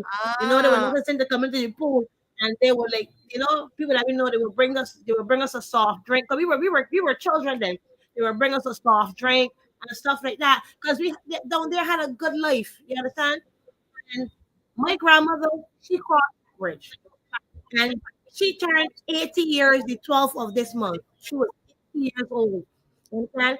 And to see that she's still alive, to see stuff that she grew up with, a legacy that, they left, going to be destroyed. You understand? It doesn't feel good. It doesn't sit well with me. It does not sit well with me knowing that my grandchildren may not get to enjoy this bridge, may not get to go across Mm. this bridge, may never ever see it the way that it was. You understand? Remember, I don't know if Mr. McDonald had grapes from down in there, the grape trees. Remember the grape trees? You can go Yes, up through the definitely. grape trees and get the sweetest, awesome, big lovely grapes. Yep. Wow. Yes, You go take the yes. grapes. All of that is a generation that is going to be destroyed. It's going to Mm-hmm. be destroyed. Mm-hmm. You understand? You're not going to enjoy the stuff that we had. You're not going to have the culture that we have. You know, so you're taking away the culture of St. Joseph. You're taking it away. You're taking it away from future generations. You understand? To come. What are you going to tell them when they get older, when they see big, massive buildings and stuff down in there? No more scenery, no more great trees, no more fat port trees, no nothing. And in order for you to get to the beach, you got to walk all around the beach. You can't because somebody may got you blocked off and telling you pass at your own risk. Right. When you But see pass at your own risk, for your life. you know, and it's amazing that I know that the court was supposed to go there, and to I think so my understanding is to speak with this Australian about the, you know, what he's put up there, the tape that was actually put there. And I don't know, we were going to go there today, we didn't get there to see if the tape is still there. I don't know, McDonald, if you've been there recently to see whether the tape is still there. Is the tape still there? I'm sorry, but I didn't pass that side recently, so I can't speak on that matter right now. Yes, yes. Sorry. But as people who are listening, what do you want to say to them? If you were to invite them on Sunday, what would you say to them, McDonald? You know, the whole idea of is just to get that close link community, that close link community spirit going again. I think it's missing not only in the Bathsheba area, but widespread across Barbados. And we want to find something positive to do. I remember in my days growing up, as I told you earlier, Marcia, it was about cooking in the backyard. It was about things like cricket. It was about fishing that was just mentioned, whether it be in the river or whether it be in the sea. We want to get that spirit coming back. You know, we don't want to see the violence and that kind of thing happening in our community. One of the other things I would like to see happening is I noticed even along the Bathsheba area, that walking trail, that there's quite a bit of plastics. There's a lot of used soft drink bottles and glass bottles as well. And I would like at some point in time to be able to put a group together who is willing to come and clean the beach and get the plastic and stuff like that and the glassware that is left on the beach, to do a massive cleanup in that area. You know, Bathsheba is an area where tourists are really, really excited about coming to see. You know, those large rocks that are in the water and stuff like that, and some that are on the beach. And we want to preserve that. This is what we have. This is all we have. It's the scenery of Bathsheba. But along with that, we want to bring that camaraderie. We want to get people together. We want to keep them, you know, looking out for each other and stuff like that, and finding positive things for the younger generation to do. We don't want to lose that. We don't want to lose that, you know. So, and you want so people to come we up are and playing join our with small you. part in trying to do so. And I hope that others will catch on and try to help us to get where we want to reach. Yes, yes. Let me say, I know KERRY-ANNE is your first time, but it's not going to be your last time, I'm sure, on the show. We're talking about Joe's River, and I love the fact that McDonald has extended it, you know, Bathsheba and the surrounding areas, where you have different issues happening. Can you, just in the last couple minutes that we have, talk to us about some of the other challenges that you are seeing in St. Joseph? The roads. Man, now you remember when we were younger, when we used to come across the Doctor Road? Remember the Doctor Road? When you used to come past the doctor? And the upper side of Joe's River, yes. And that had adequate lighting. You know, when you get off the bus at night, because I had to get off the bus by the doctor to walk across the bridge to go home to my mom's house. So my mom lived down in the lower Joe's River, down there with the new one, where it's called Holetown. That's where my mom lived. I had to get off the bus, and I had lighting. I came through a night with some friends of mine because I wanted to see for myself. Every park, you know, there's a park in there, but where they go to the forest. We parked there, but we turned off our light. And the only light you can see coming through there is other vehicles. What happens if a bus break down and what we call Jolly Road? And people gotta walk through there. and something comes up unexpectedly, what do you think gonna happen? You understand? Yeah. I do not know where and why. And all I can ask myself is I have to say, how dare him? Because our representative is a man. How dare him? Beautiful St. Joseph. They fix roads all over. And then they fix certain roads in St. Joseph. They fix certain roads. But the roads that lead to Bathsheba, really tourists is going to come along to see. You understand? What happened? What happened to those roads? Maybe we're going to school McDonald because I went to school at St. Elizabeth. I don't know if you went to school at St. Elizabeth. I went to St. Elizabeth. I went to St. Elizabeth Primary School. Before I moved, I went to my father in St. George. I went to St. Elizabeth. I performed talent shows at St. Elizabeth. You understand? I was a part of modeling shows at St. Elizabeth. We had concerts at St. Elizabeth. We had the best school fairs that end. Best school fairs. People used to come from all in town to St. Elizabeth school fairs. You understand? And what I don't understand. What have we done to deserve this kind of treatment? The people of St. Joseph, because go all out for their parliamentary representative when it's time for elections. You vote in a representative because you feel he's supposed to do what he's supposed to do for you. You put him there. And give me the vote and watch me. They give you the vote. They give you the vote. And they're watching you. You've left us by the wayside. You've thrown us by the wayside like we are scattered seeds to see how we're going to grow.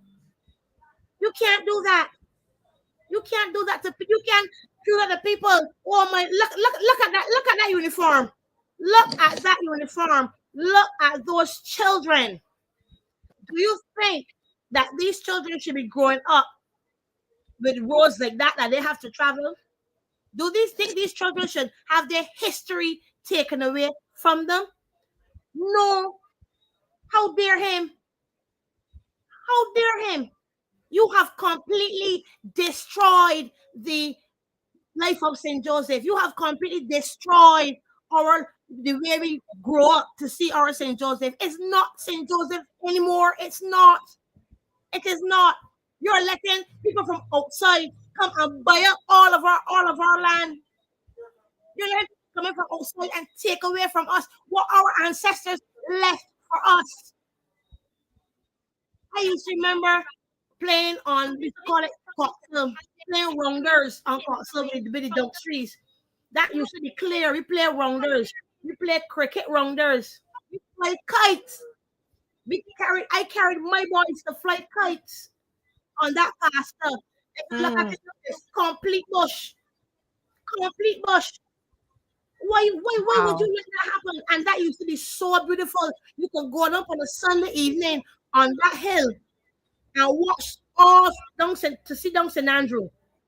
That's how beautiful it was. So you're basically saying that you believe that your member of parliament have neglected St. Joseph. Yes, he has. Yes, he has.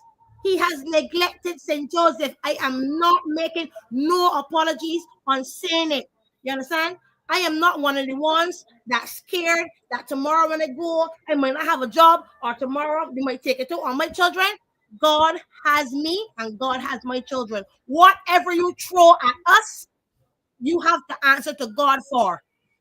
You have to answer to God for, and you have to answer to God for the things that you have done to the people in St. Joseph. But you know, KERRY-ANNE, I heard you talk though that some of the roads were done, right? That you got some of the roads done, but you're saying that there are there are lots more roads that need to be done. Is that what you're saying? If you go across to the same road, I think McDonald, Mr. McDonald, he will know the road that leads to St. Elizabeth Primary School, where they got that up and down. When you pass the St. Elizabeth Primary School, when you come around it to go into George River, that road needs doing. Don't it patch here, you patch there. Do the road. So you're calling.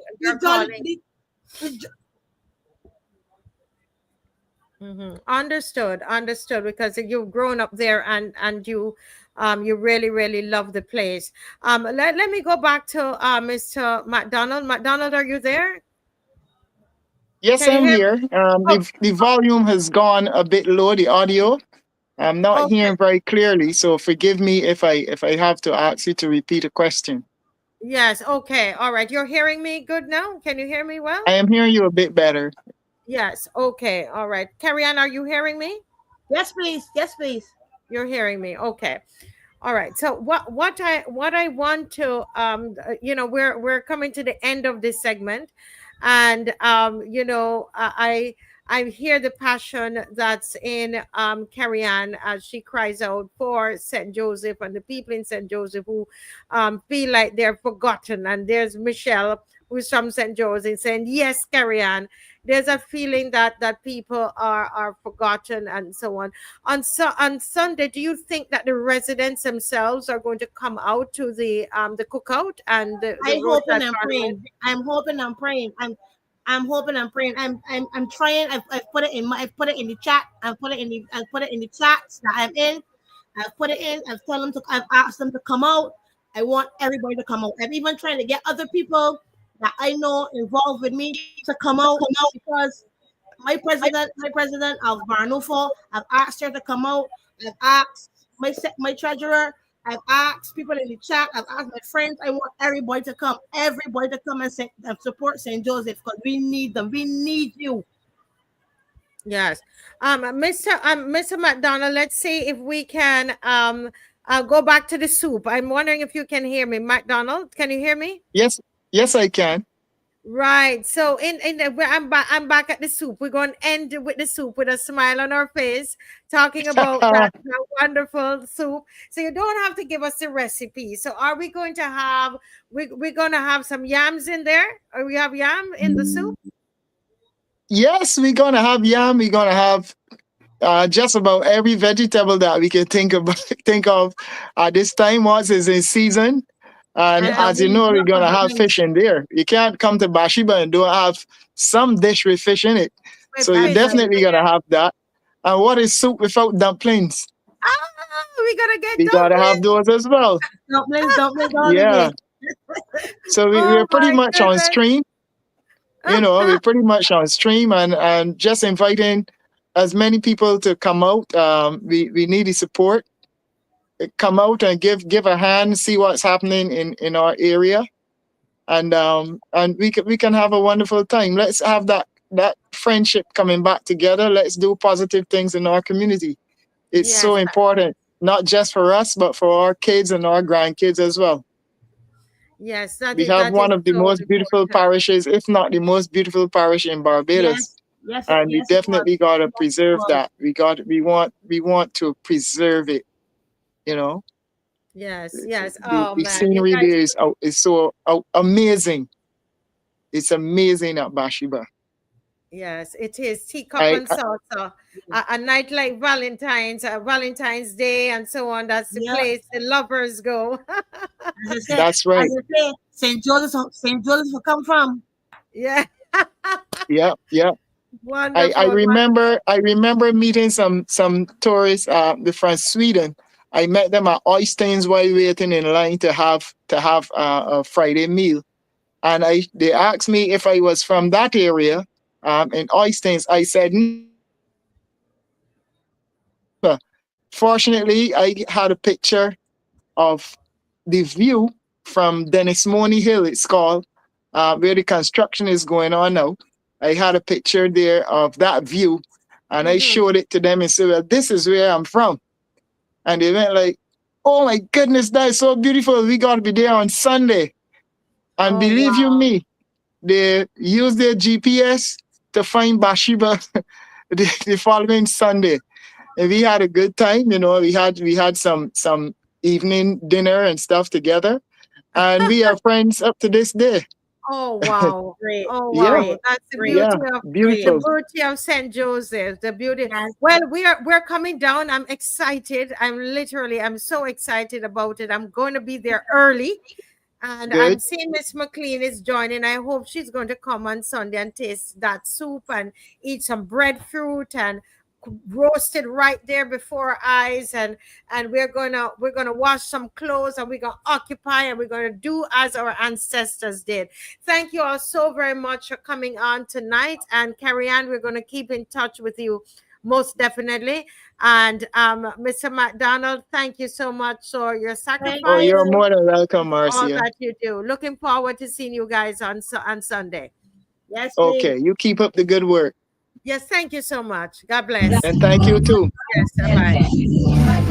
Calling all Barbados to George River Bridge, St. Joseph.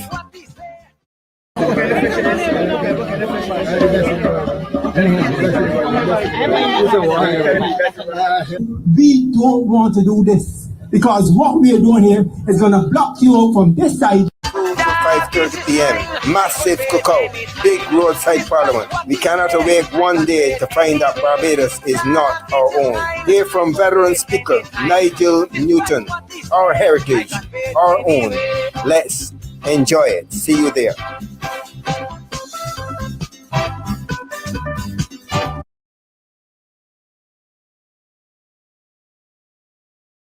I tell you, Miss McCLEAN, oh Lord, you smiling like me too.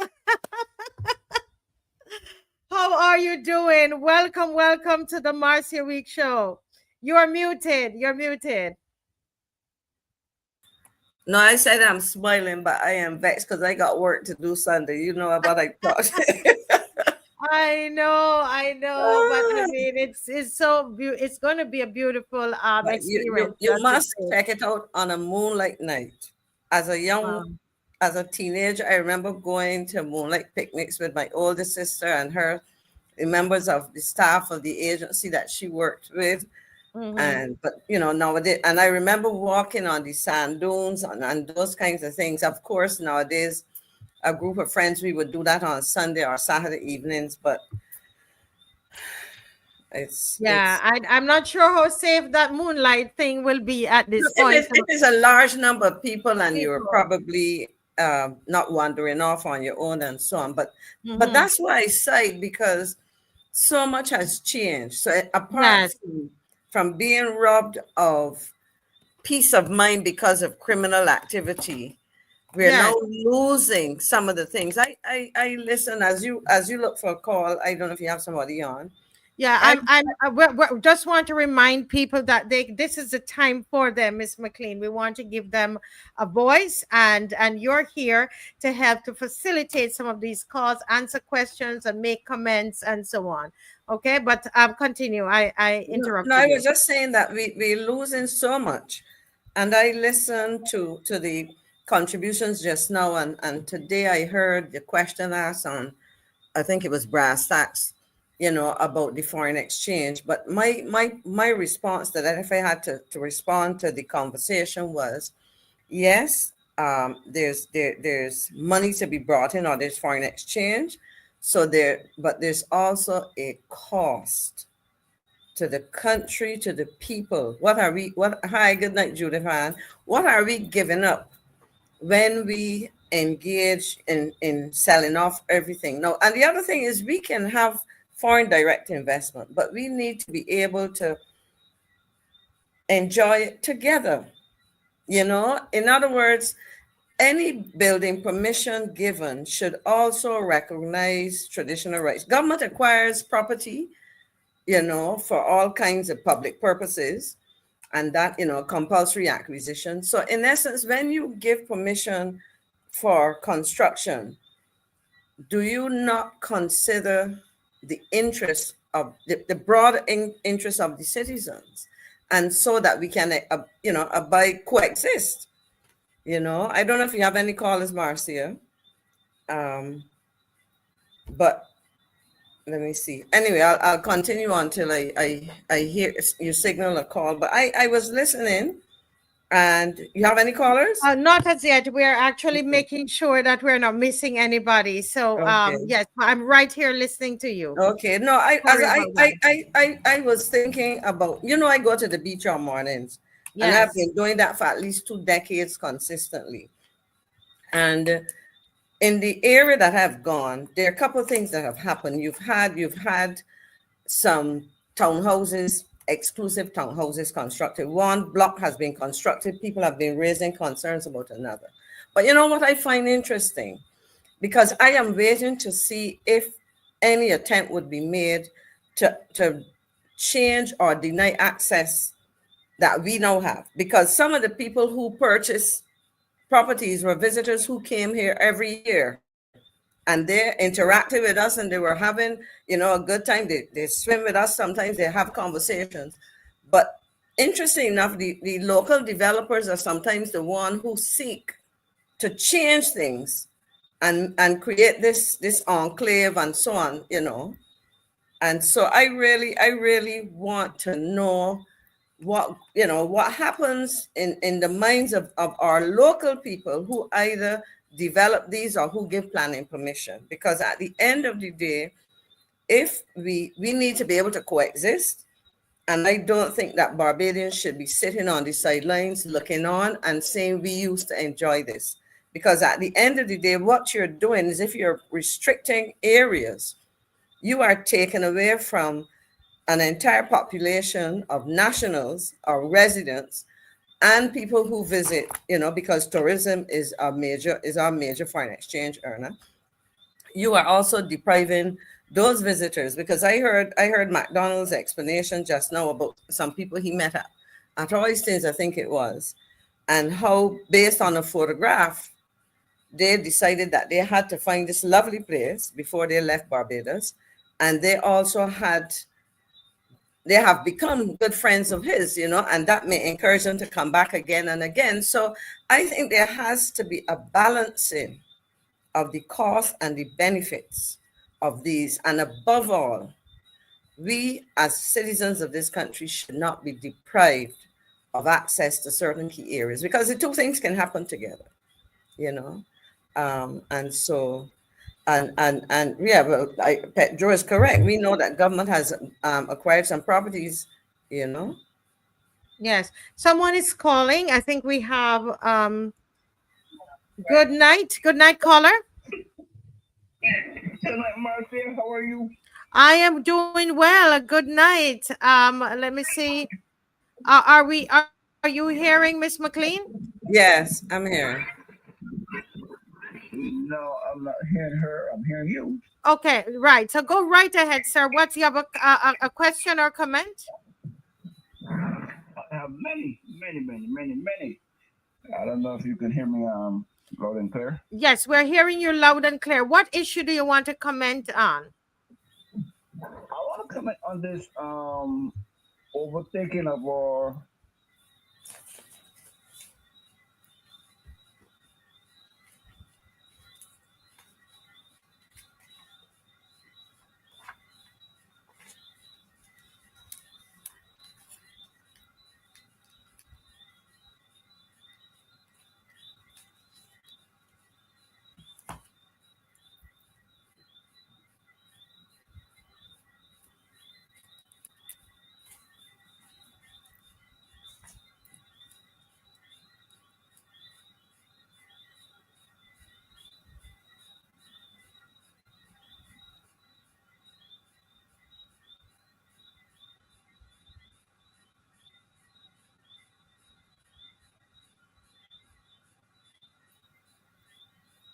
Marcia, I'm not hearing or seeing you, so I'm not sure what's happening.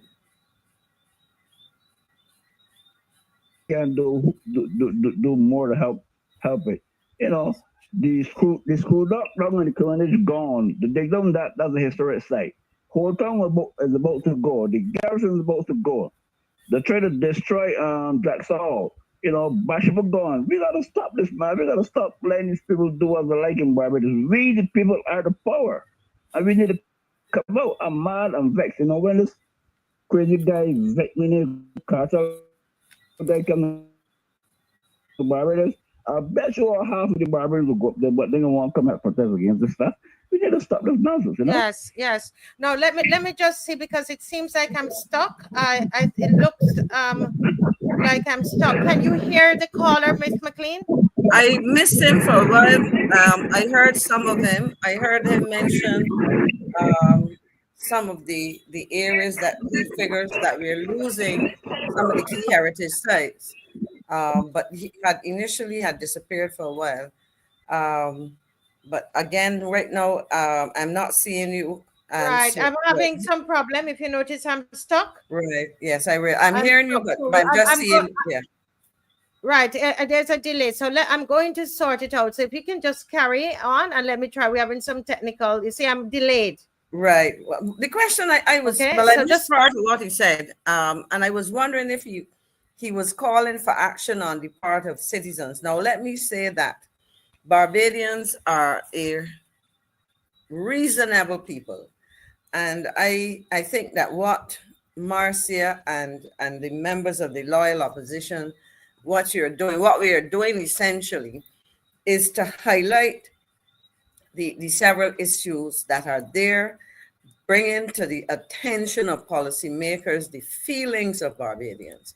Barbadians need to express those feelings, but I think we need to do it in a way that demonstrates to all concerned, whether it is policymakers, prospective or actual foreign investors and so on, that to come to Barbados and seek to exclude Barbadians from some of the things that are traditional, simply to be able to own a property and have exclusive access to what are some traditional areas and so on, rather than seeking to enjoy what you can afford to buy, but doing so in a manner that it is reasonable, I mean, and allows the maintenance of the benefits to citizens. That is what we need to have.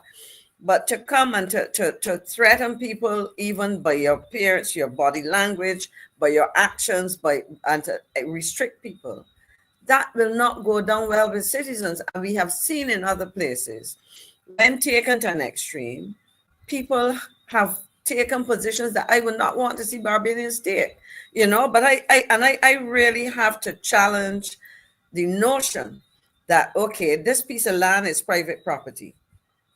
When I bought this piece of land, I had to get permission to put the house designed as it was, located on the spot as it is, from Town and Country Planning.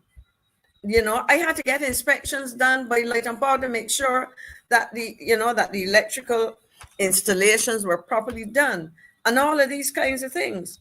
The commercial bank that loaned me the money, well, it was a mortgage company at the time, had to satisfy themselves every time before they released any money that the work that I say that was going to be done with the money that they gave me in the first and second stage, etc., was done. The point I'm making is a person does not come and plunk down a structure willy-nilly, so they get approval. And so the same way that everybody else has to get approval, they have to get approval. And while they may have the most extreme plans, I don't want to say sinister, because the fact that you want to restrict totally or whatever, something that you came and found, that to me can be modified by the people who give the permissions, So I don't know, Marcia, I'm seeing you.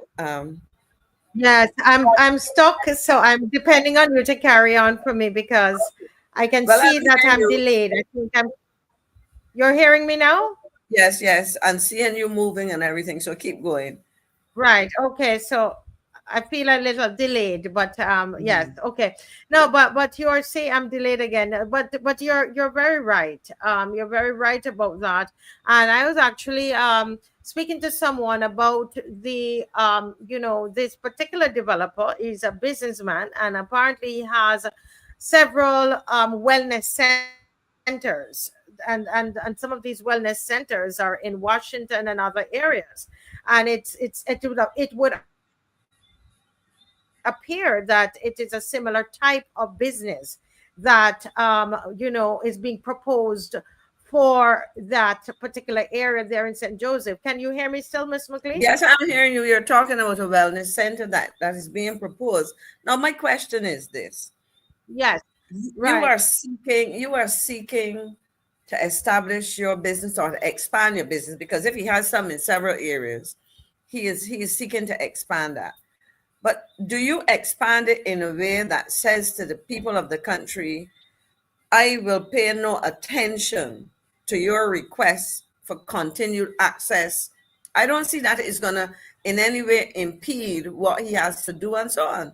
You know, I just find that there are people who come into people's jurisdiction, some of them, and they want to enjoy the best that there is, but they want to do it at the expense or the total exclusion of the people of the country.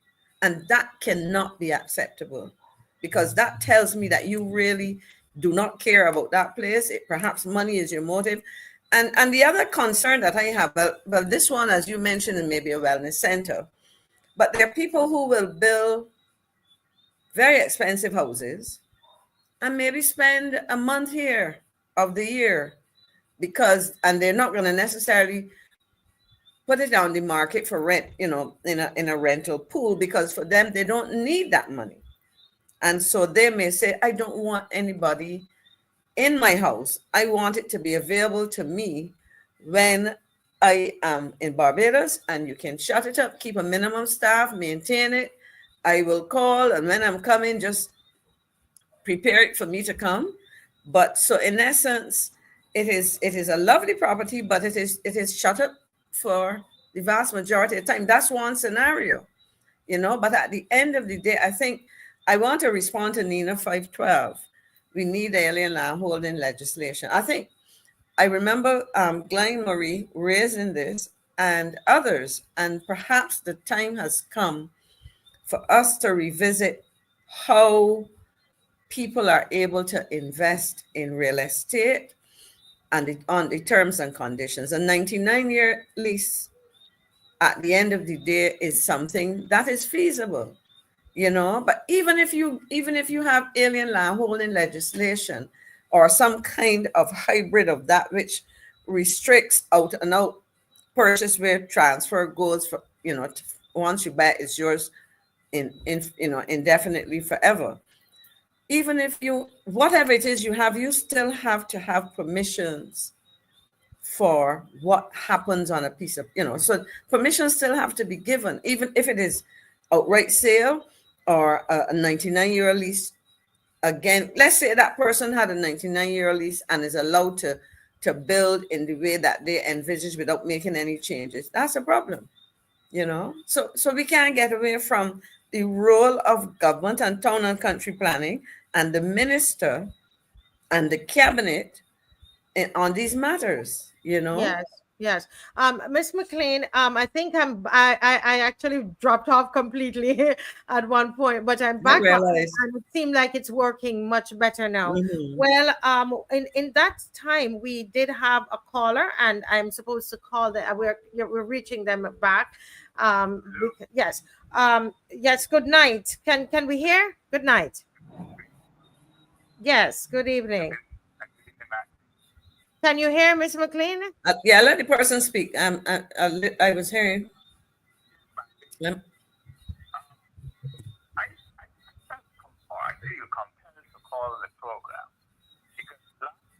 I followed this water issue in St. Lucie very diligently, and I happen to have heard Mr. Strickland then, and I happen to hear him this evening. And he has been the most scientific person to speak on the issue. At that time, I based my position on exclusion or elimination, process of elimination. If you go to two areas being fed by one well, but they are going to different reservoirs, then I said to myself, there has to be an unplugging, a dislocation of a geological plug from Highland that is pulling with it clear soil. Because from the first night I saw it there, it was what you call a slurry.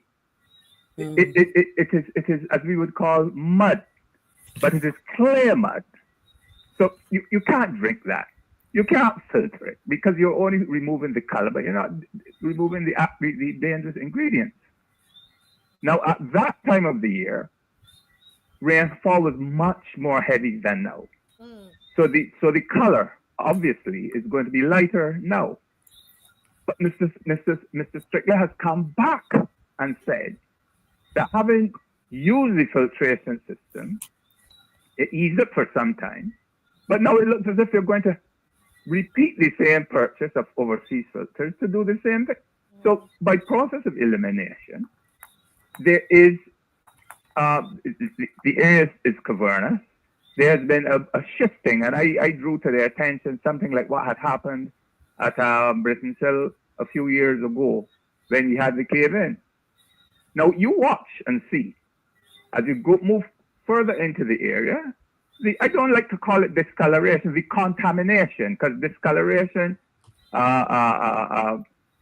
purports something like something subliminal just easing in. But this is heavy soil that is clear, which is moving in. And Mr. Strickland went on to say that he knows the geology of the area well because as a youngster growing through, he helped in the communities with the digging of wells. And there's nobody better to tell you than an old well digger when he comes up. Well, I've reached loam, I've reached sap, I've reached, what's the other one? Honeycomb. They know it. They know it. And what irritates me is to see, and I've spoken about it on more than one occasion, the monies that are being wasted in Barbados. That is a waste of money. Yes. Now, we leave there and we go to Bathsheba. I happen to have seen the night when I think his name is Mr. Lewis, went up to that man, and I saw all that man's face disdain and scorn. I not buttering up my words. Hatred, almost bordering on prejudice.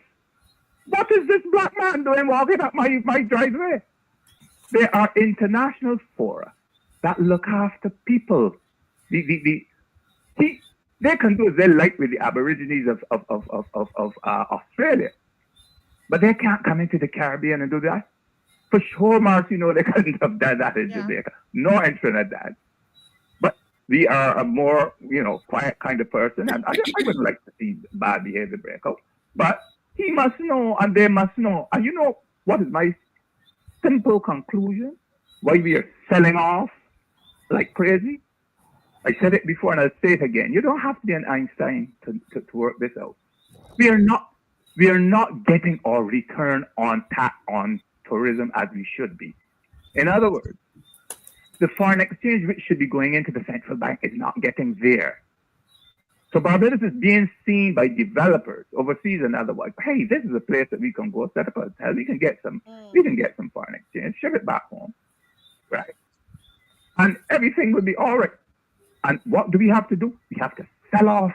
We have to sell off massive properties. We have to sell off things. These are people who want heaven on earth. Are you talking about therapeutic value? Those places are therapeutic values for the locals. The locals get the therapy there.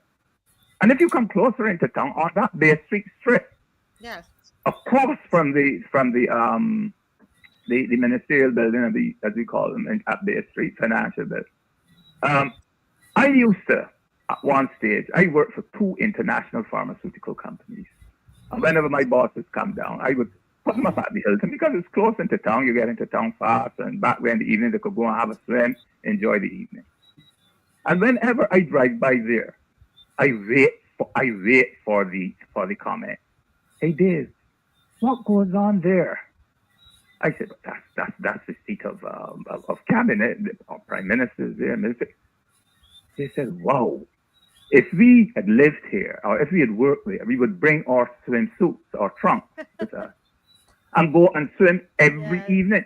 That's where the poor people, and you can start from as high up as Hastings and work your way down, the people from Darrell's Road, the people from Hart Gap, the people from Bayland, the people from Pine, the people from Carnival, the people from Bank Hall, and then you go down to Maxine's area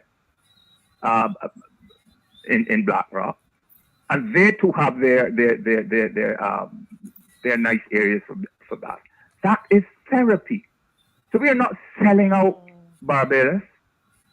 Barbados is not up for sale. Okay, it is therapy for them. It is greater therapy for us. We came off the estates as slaves, and we have found our own places, our own idyllic sites, the baths, the sightsee. My father used to take us as a St. John man. He would be off on Tuesday, and we would go driving on Tuesday night. And especially in the crop season, he knew the east of Barbados well. He would start from Searles and work his way right up to St. Joseph, and come back to Rapid. And we would go from sugar factory to sugar factory. He knew it well because he went to what you call the sugar factories engineer's trade. And I could shut my eyes and I could send you a plan of any sugar factory, from the boilers to the clarifiers to the centrifuge. I knew it by heart. So I wrote an essay when I was at school, 13. Right. So so I am telling you, I know. We used to look out. Yes. We used to look out to the Atlantic Ocean at night. Those places are not for sale. But caller, let me get Miss McCLEAN jump in here. And I know that there are others who might. I know there are others. But I felt so irate to see how that man looked at Mr. Lewis. Yes, I thought so too. My blood boiled. Your blood boiled. Are you coming? Before Miss McCLEAN comment, are you going to be there on Sunday then? But I do tuition on Sunday evenings. I can't put my students out. But if I could get there a little after, I would. Then I say I might not be able to get there for 3 o'clock. Yes, but come down. But later in the evening. Come down. And we need the bodies. It's about occupying. It's making a stance. Well, Miss McCLEAN is going to comment, and you can listen while you're while we're off the line, so we can free the line. Okay. Thank you so much for calling. We do appreciate your call and great comment. Thank you. Well, Marcia, I know the caller. He has a scientific brain. That's why, as he was talking about the water issue in St. Lucie, and I really think that he touched on something, and I just want to reiterate it. When he talked about contamination rather than simple discoloration, because you remember recently you had a caller on the air on the program who talked about the water itching her skin and creating problems and so on. What it really says to me is that given all that we have heard, the government has to make a decision. And let me say that I remember periodically, because I have a late brother who lived in St. Lucie for many years. His wife is originally from St. Lucie. His wife and one of his daughters still live in St. Lucie, along with his grandson and so on. And I know that they from time to time would have this discoloration and so on, and they would shut off the supply, so to speak, and then sometimes you would hear of saltwater infiltration trying to prevent that. But one of the things that has been said on this show, Marcia, is that the well, because remember, he reinforced a point made by Mr. Strickland, that there are 2 reservoirs fed by 1 well. Yes. And I remember very early in the discussion, and it came to me I would have raised it because somebody would have sent me the information whose knowledge of what was happening I trusted, was that in trying perhaps to deepen the well or whatever, the damage, David, I mentioned his name, so I would call his name. Excuse me. Just now mentioned, that you have different layers you go down.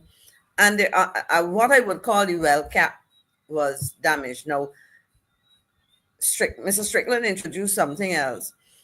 Stephen introduced something else when he talked about the fact that we have a very cavernous kind of topography, caves. Yes, caves. And so there's some things that have probably compromised the well. Now, the question is, what long-term, because notice why I say long-term, and I agree with him about plastic standpipes, as I will call them, because when you put up those tanks, you're in effect creating a public supply, which is a temporary thing. But if you recognize that this problem is continuing, and not only continuing, it has gotten progressively worse.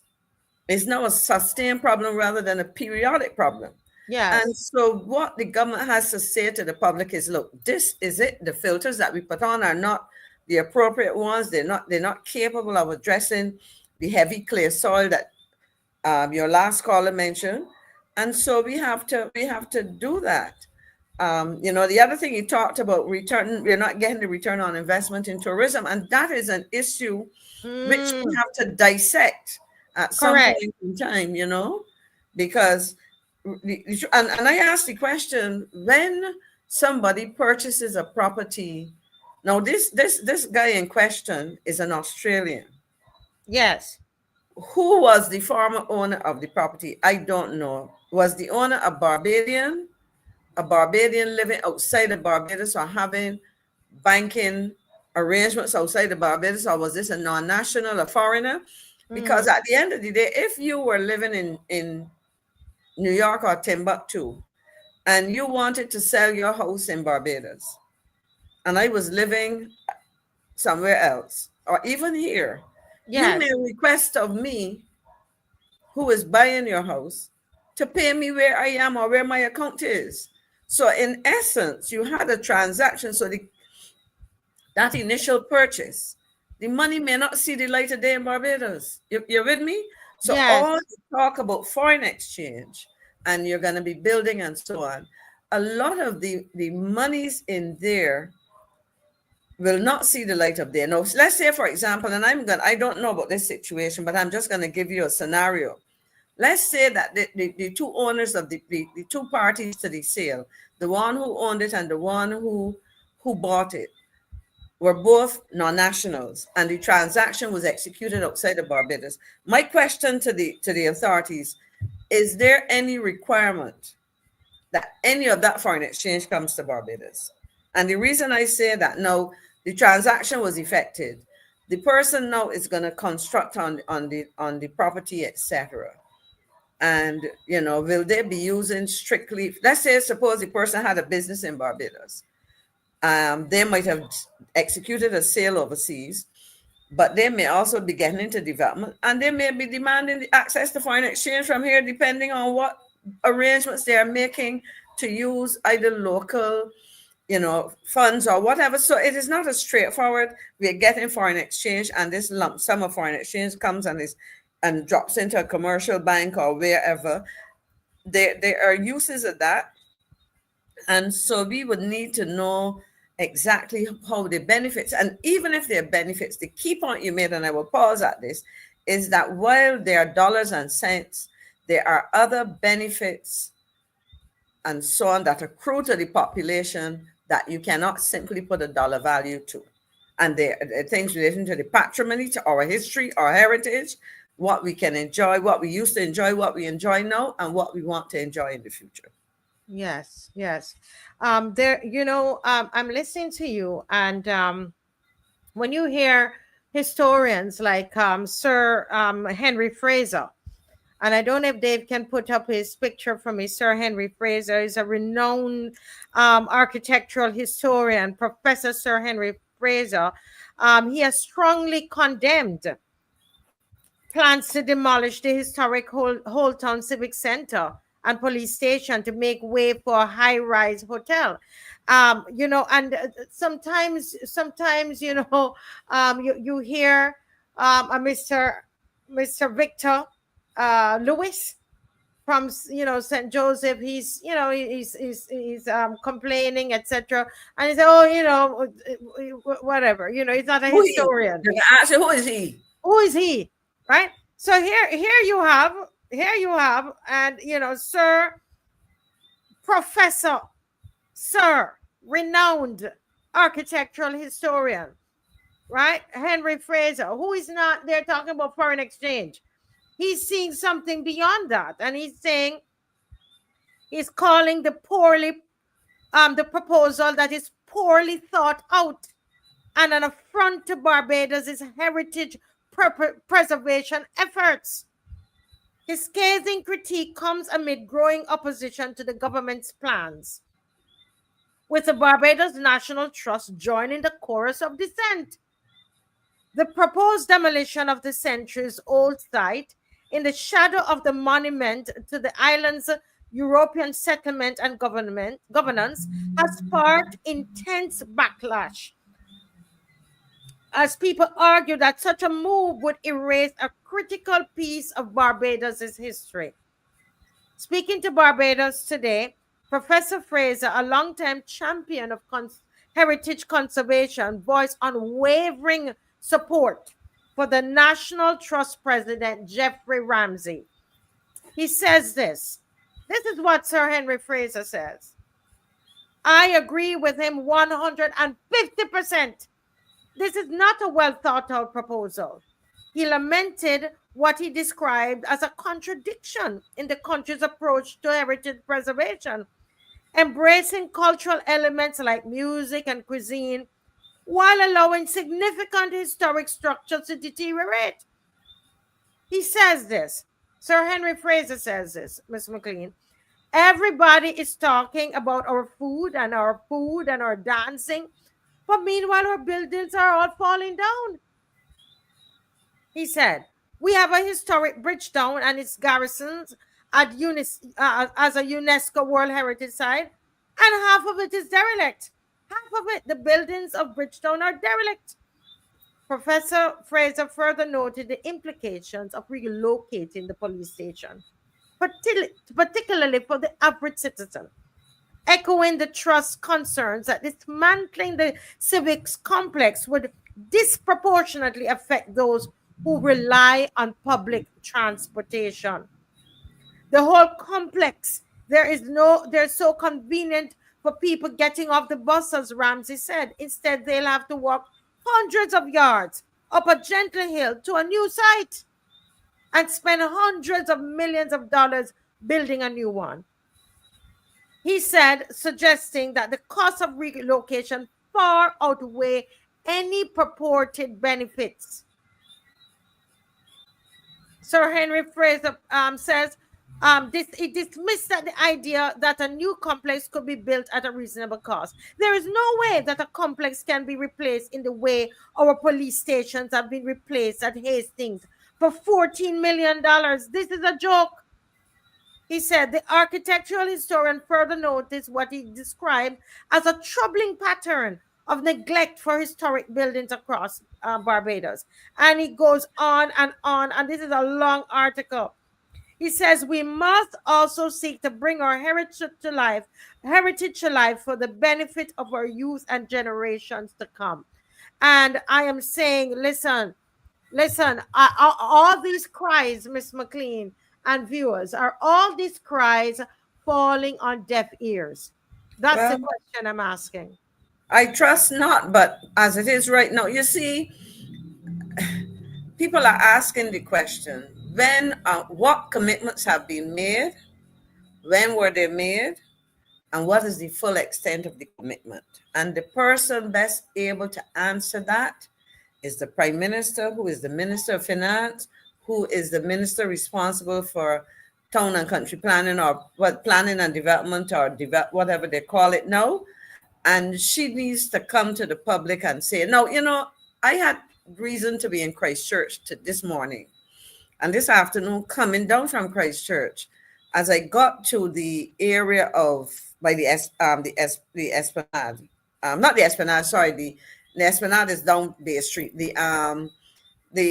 There in Hastings, by what you call it, the Hastings Rocks. Yes, there's that gazebo. What they call the area right there, but it's an Esplanade as well. Yes, but the one in Hastings. And there are two huge. There used to be a hotel, but on a narrow strip of land. Yes, it has been rebuilt. And I will tell you this, Marcia. I don't know, maybe it is the proportions, but every time I pass the first one, and I noticed with the second one, because it almost looks like it's falling on me. You know, it's just so imposing. Yes, it's very imposing. It's ugly. And that's exactly my thinking. And all I'm saying is maybe when there's some color or whatever.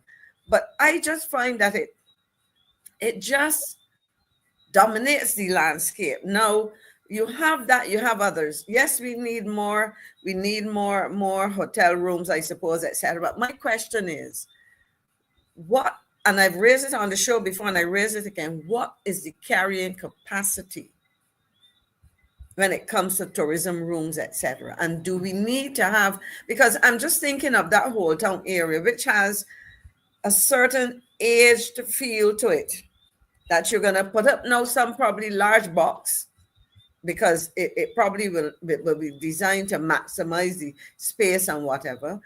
And the question is,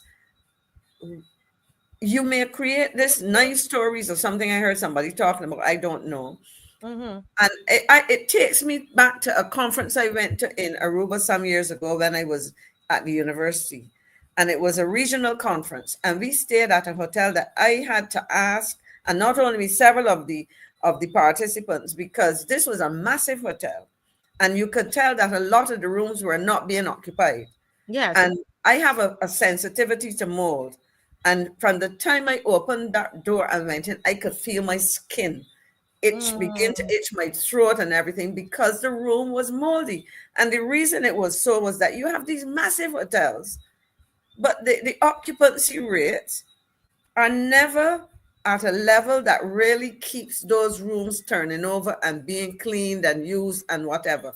And I asked myself, when we go and create some of these things, and people who come to Barbados because they love the ambience, the landscapes and so on, and decide that we have now transformed this island with its unique kind of characteristics into a strip that looks like almost anywhere else, decide, well, no, let me go somewhere else, you know. And you have these huge buildings, and the area has lost its essential characteristics. What then, you know?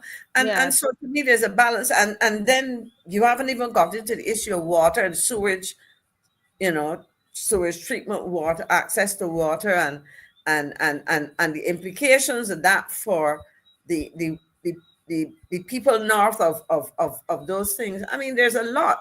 So I would want the people who give the planning permissions, come and spread them out to us, tell us, let us discuss them and understand what are the true benefits. You know, I think that when we talk cost benefit analysis, there are costs that are more than dollar costs. You know, that's our heritage. That's what we're gonna pass on. What price are you going to put on that? You heard the people from St. Joseph. You heard the stories that they tell, and the fear that their children would not be able to benefit from this kind of you know, from what they went through in their summers. They're basically saying, we don't know if our children going to you know, be able to enjoy the summers that we enjoyed. But I just want to I advertise this, and so I think I had a little too much in the program. I wanted to just touch Miss McCLEAN, since we don't have a caller, on a little topic here, and this has to do with Jamaica. Mm-hmm. I was shocked, and I sent Dave an article, and I hope he can put it up on the screen. But Miss McCLEAN, would you believe that there's no a piece of legislation in Jamaica that will charge musicians for writing lyrics that are that would stir up violence in the country? Mm-hmm. There is an article that I believe I sent to Dave, and with a dancehall artist. His name is Kip Rich, and it's right there in Dave's WhatsApp. And on February 13th, this came in the newspaper in Barbados, in Jamaica. And I wanted to talk about it because it seems like the Prime Minister of Jamaica, they have taken all the research. They have been researching this for years, and they are seeing a correlation with the music and the level of violence in Jamaica. And I have to say, Miss McCLEAN, I only found out about a week ago that the the actual murder rate dropped in Jamaica last year, and the start of the year, it's way below what it was the start of the year last year. So there are some things that they seem to be working. I hope they're not tampering with the figures, but but this might be some of the things that they're doing. The article says veteran dancehall artist Kip Rich has been arrested by the St. Catherine police after authorities reviewed a dub plate he recorded, which contained lyrics perceived as anti-police and supportive of gang culture. In the now controversial dub plate, Kip Rich allegedly made statement that disrespected law enforcement and glorified a recently deceased area leader from Spanish Town. I'm from Spanish Town. Okay. The lyrics reportedly included blue light, go suck your mother. Now you wanna get one order, man crazy. You diss the Jenna, now a whole Spanish Town I go blaze it. Okay. Wow. So blue light there means the police. Right. Authorities have interpreted. So it's not that he even called the it is a police. But it's what people understand it to mean, you see. Exactly. So authorities have interpreted these lines as a direct attack on the police and a call for retaliation. Blue light, a well-known reference to the police as their vehicles flash blue lights during emergencies. One order, a reference to a prominent gang in Spanish Town that has been involved in criminal activities. The Jenna, allegedly referring to an influential area leader, Don, who was recently killed by police. Spanish Town, I go blaze it, suggesting that Spanish Town would erupt in violence over the Don's death. Legal consequences. Keep Rich, Barbados. Listen to what the Prime Minister, what the government in Jamaica has done. Kip Rich is now facing charges under Jamaican laws relating to inciting violence and promoting criminal organizations through music. This is Jamaica, which is considered to be the murder capital of the world. They are taking, what are they doing, Miss McCLEAN? They're taking responsibility. They are seriously, yes. Taking it seriously. And it says here, authorities are treating this case seriously given the ongoing violence in Spanish Town and across Jamaica. And this is what we want to see, our serious, come up with some serious legislation. Don't come tell us about no toy guns. You found the toy guns, or you're stopping toy guns from coming in. And we need to stop, take off the tint of our car. We need proper legislation, do something that is going to make a change. Now you're going to see, Miss McCLEAN, how many of these artists are going to be scared. Yes. Of writing certain lyrics. I'm sorry, it's not a retroactive that will get Mr. Cartel, right? Vibes Cartel. What will happen is that he can't sing those lyrics in Jamaica now. Exactly. And Marcia, I remember over the years, because sometimes a lot of adults in Barbados, when they heard the sounds, they didn't quite understand the dialect. So people would say, but how come y'all playing those songs in public? Because young people would learn the dialect and so on, but other people will hear it, and sometimes you react to the music. And then you say, you know what that person's singing? And so... And research, as you said, they have been studying this thing for a while. They look at it. And I remember there was a time when you would have heard of youngsters going to parties and shooting guns and all this based on some of the songs that they were hearing. I mean, so this is not any kind of knee-jerk reaction. I think as you say, this is something that has actually been studied by the authorities. They look at the incidents of crime and so on, and they have been monitoring these things, and it's a serious matter. So I think, like as you say, we wait to see what the authorities here and around the Caribbean, the rest of the Caribbean, will do.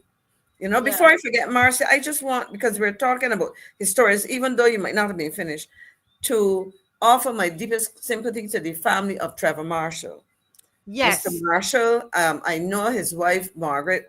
For many years, we went to the same secondary school. And, you know, I've followed him. I've known students of him who he would have interested in history. I've been to on a tour with him, and he really, as somebody said, it would have been interesting to hear his take on some of these issues now. And so I really want to offer my deepest sympathy. He would have made a very good contribution in terms of his role as a lecturer at the Barbados Community College, as a historian, as somebody who participated in heritage tourism. Many a times I would see him with groups taking them through Bridgetown, educating locals and visitors alike. So I ask that, again, to his family, we say thank you. I certainly say thank you for his contribution, and may the ancestors receive him, and may he rest in peace. Yes. In fact, Miss McCLEAN, let me just end on this note that Dave and I were discussing this evening. We have a lot of footage on Mr. Marshall, footage that have not yet been seen when we did the Barrow film. Okay. And yes, okay, we have nice. a lot, and so we just have to be able to take some time. But in this coming week, my plan was to do a segment on Mr. Marshall. Okay. And so we're definitely going to do that this week. Nice. I want to wish Sister Marshall. That's something we wanted to do, but there's so many things going on. Happy birthday. I believe she's either 86 or 87 yesterday. And we want to take time to recognize and congratulate. And so on. Yes. So that's something we are working on. We were supposed to play Sister Marshall songs tonight. We ended up playing Gabby Carter's songs tonight. So because of what happened there. All right. So, but it is we need to continue to honor our seniors and those who have served among us. Let me take this opportunity to just thank everybody for joining the Marcia Week show tonight. It's been a pleasure, and I'm happy that you guys have enjoyed all of the mic on the move. That's been a lot of work out there on the streets, and you're going to get more of that. And I thank you for the feedback that we're getting about from those segments. We appreciate it. We thank all of the guests who joined tonight, Mr. Stephen Strickland. We want to thank McDonald, Barrow, and also KERRY-ANNE Noel, who was on tonight, Miss McCLEAN, who came on in this section to interact with the callers. Thank you all so much. We know it's Valentine night, so a lot of people gone out. But we're still here fighting the good fight, and we're going to see you all on Sunday. Okay, so we'll see you all on Sunday. Looking forward to it. Don't forget the points where the bus is going to be picking up passengers. We are Independence Square. That's at 2:00. At 2:15 is Holetown turning. We've been sending that out. If you see that message, send it out. At 2:30, it's going to be Market Hill. Okay. So the Holetown turning is going to be the bus stop right after the roundabout there at Holetown turning. Okay. That's where we're going to be, and where the bus will be at 2:15, and then at Market Hill Supermarket at 2:30. You have to be earlier. The bus is going to leave you. Okay. So again, thank you all so much for joining us tonight, and see you on Sunday. God bless. Go ahead. Thank you. All my friends were talking about you. They say I should check you out. So I finally decided to see you. See what they were talking about. You exceeded expectations. Yes, indeed, you're so fine. I only spent a little time with you.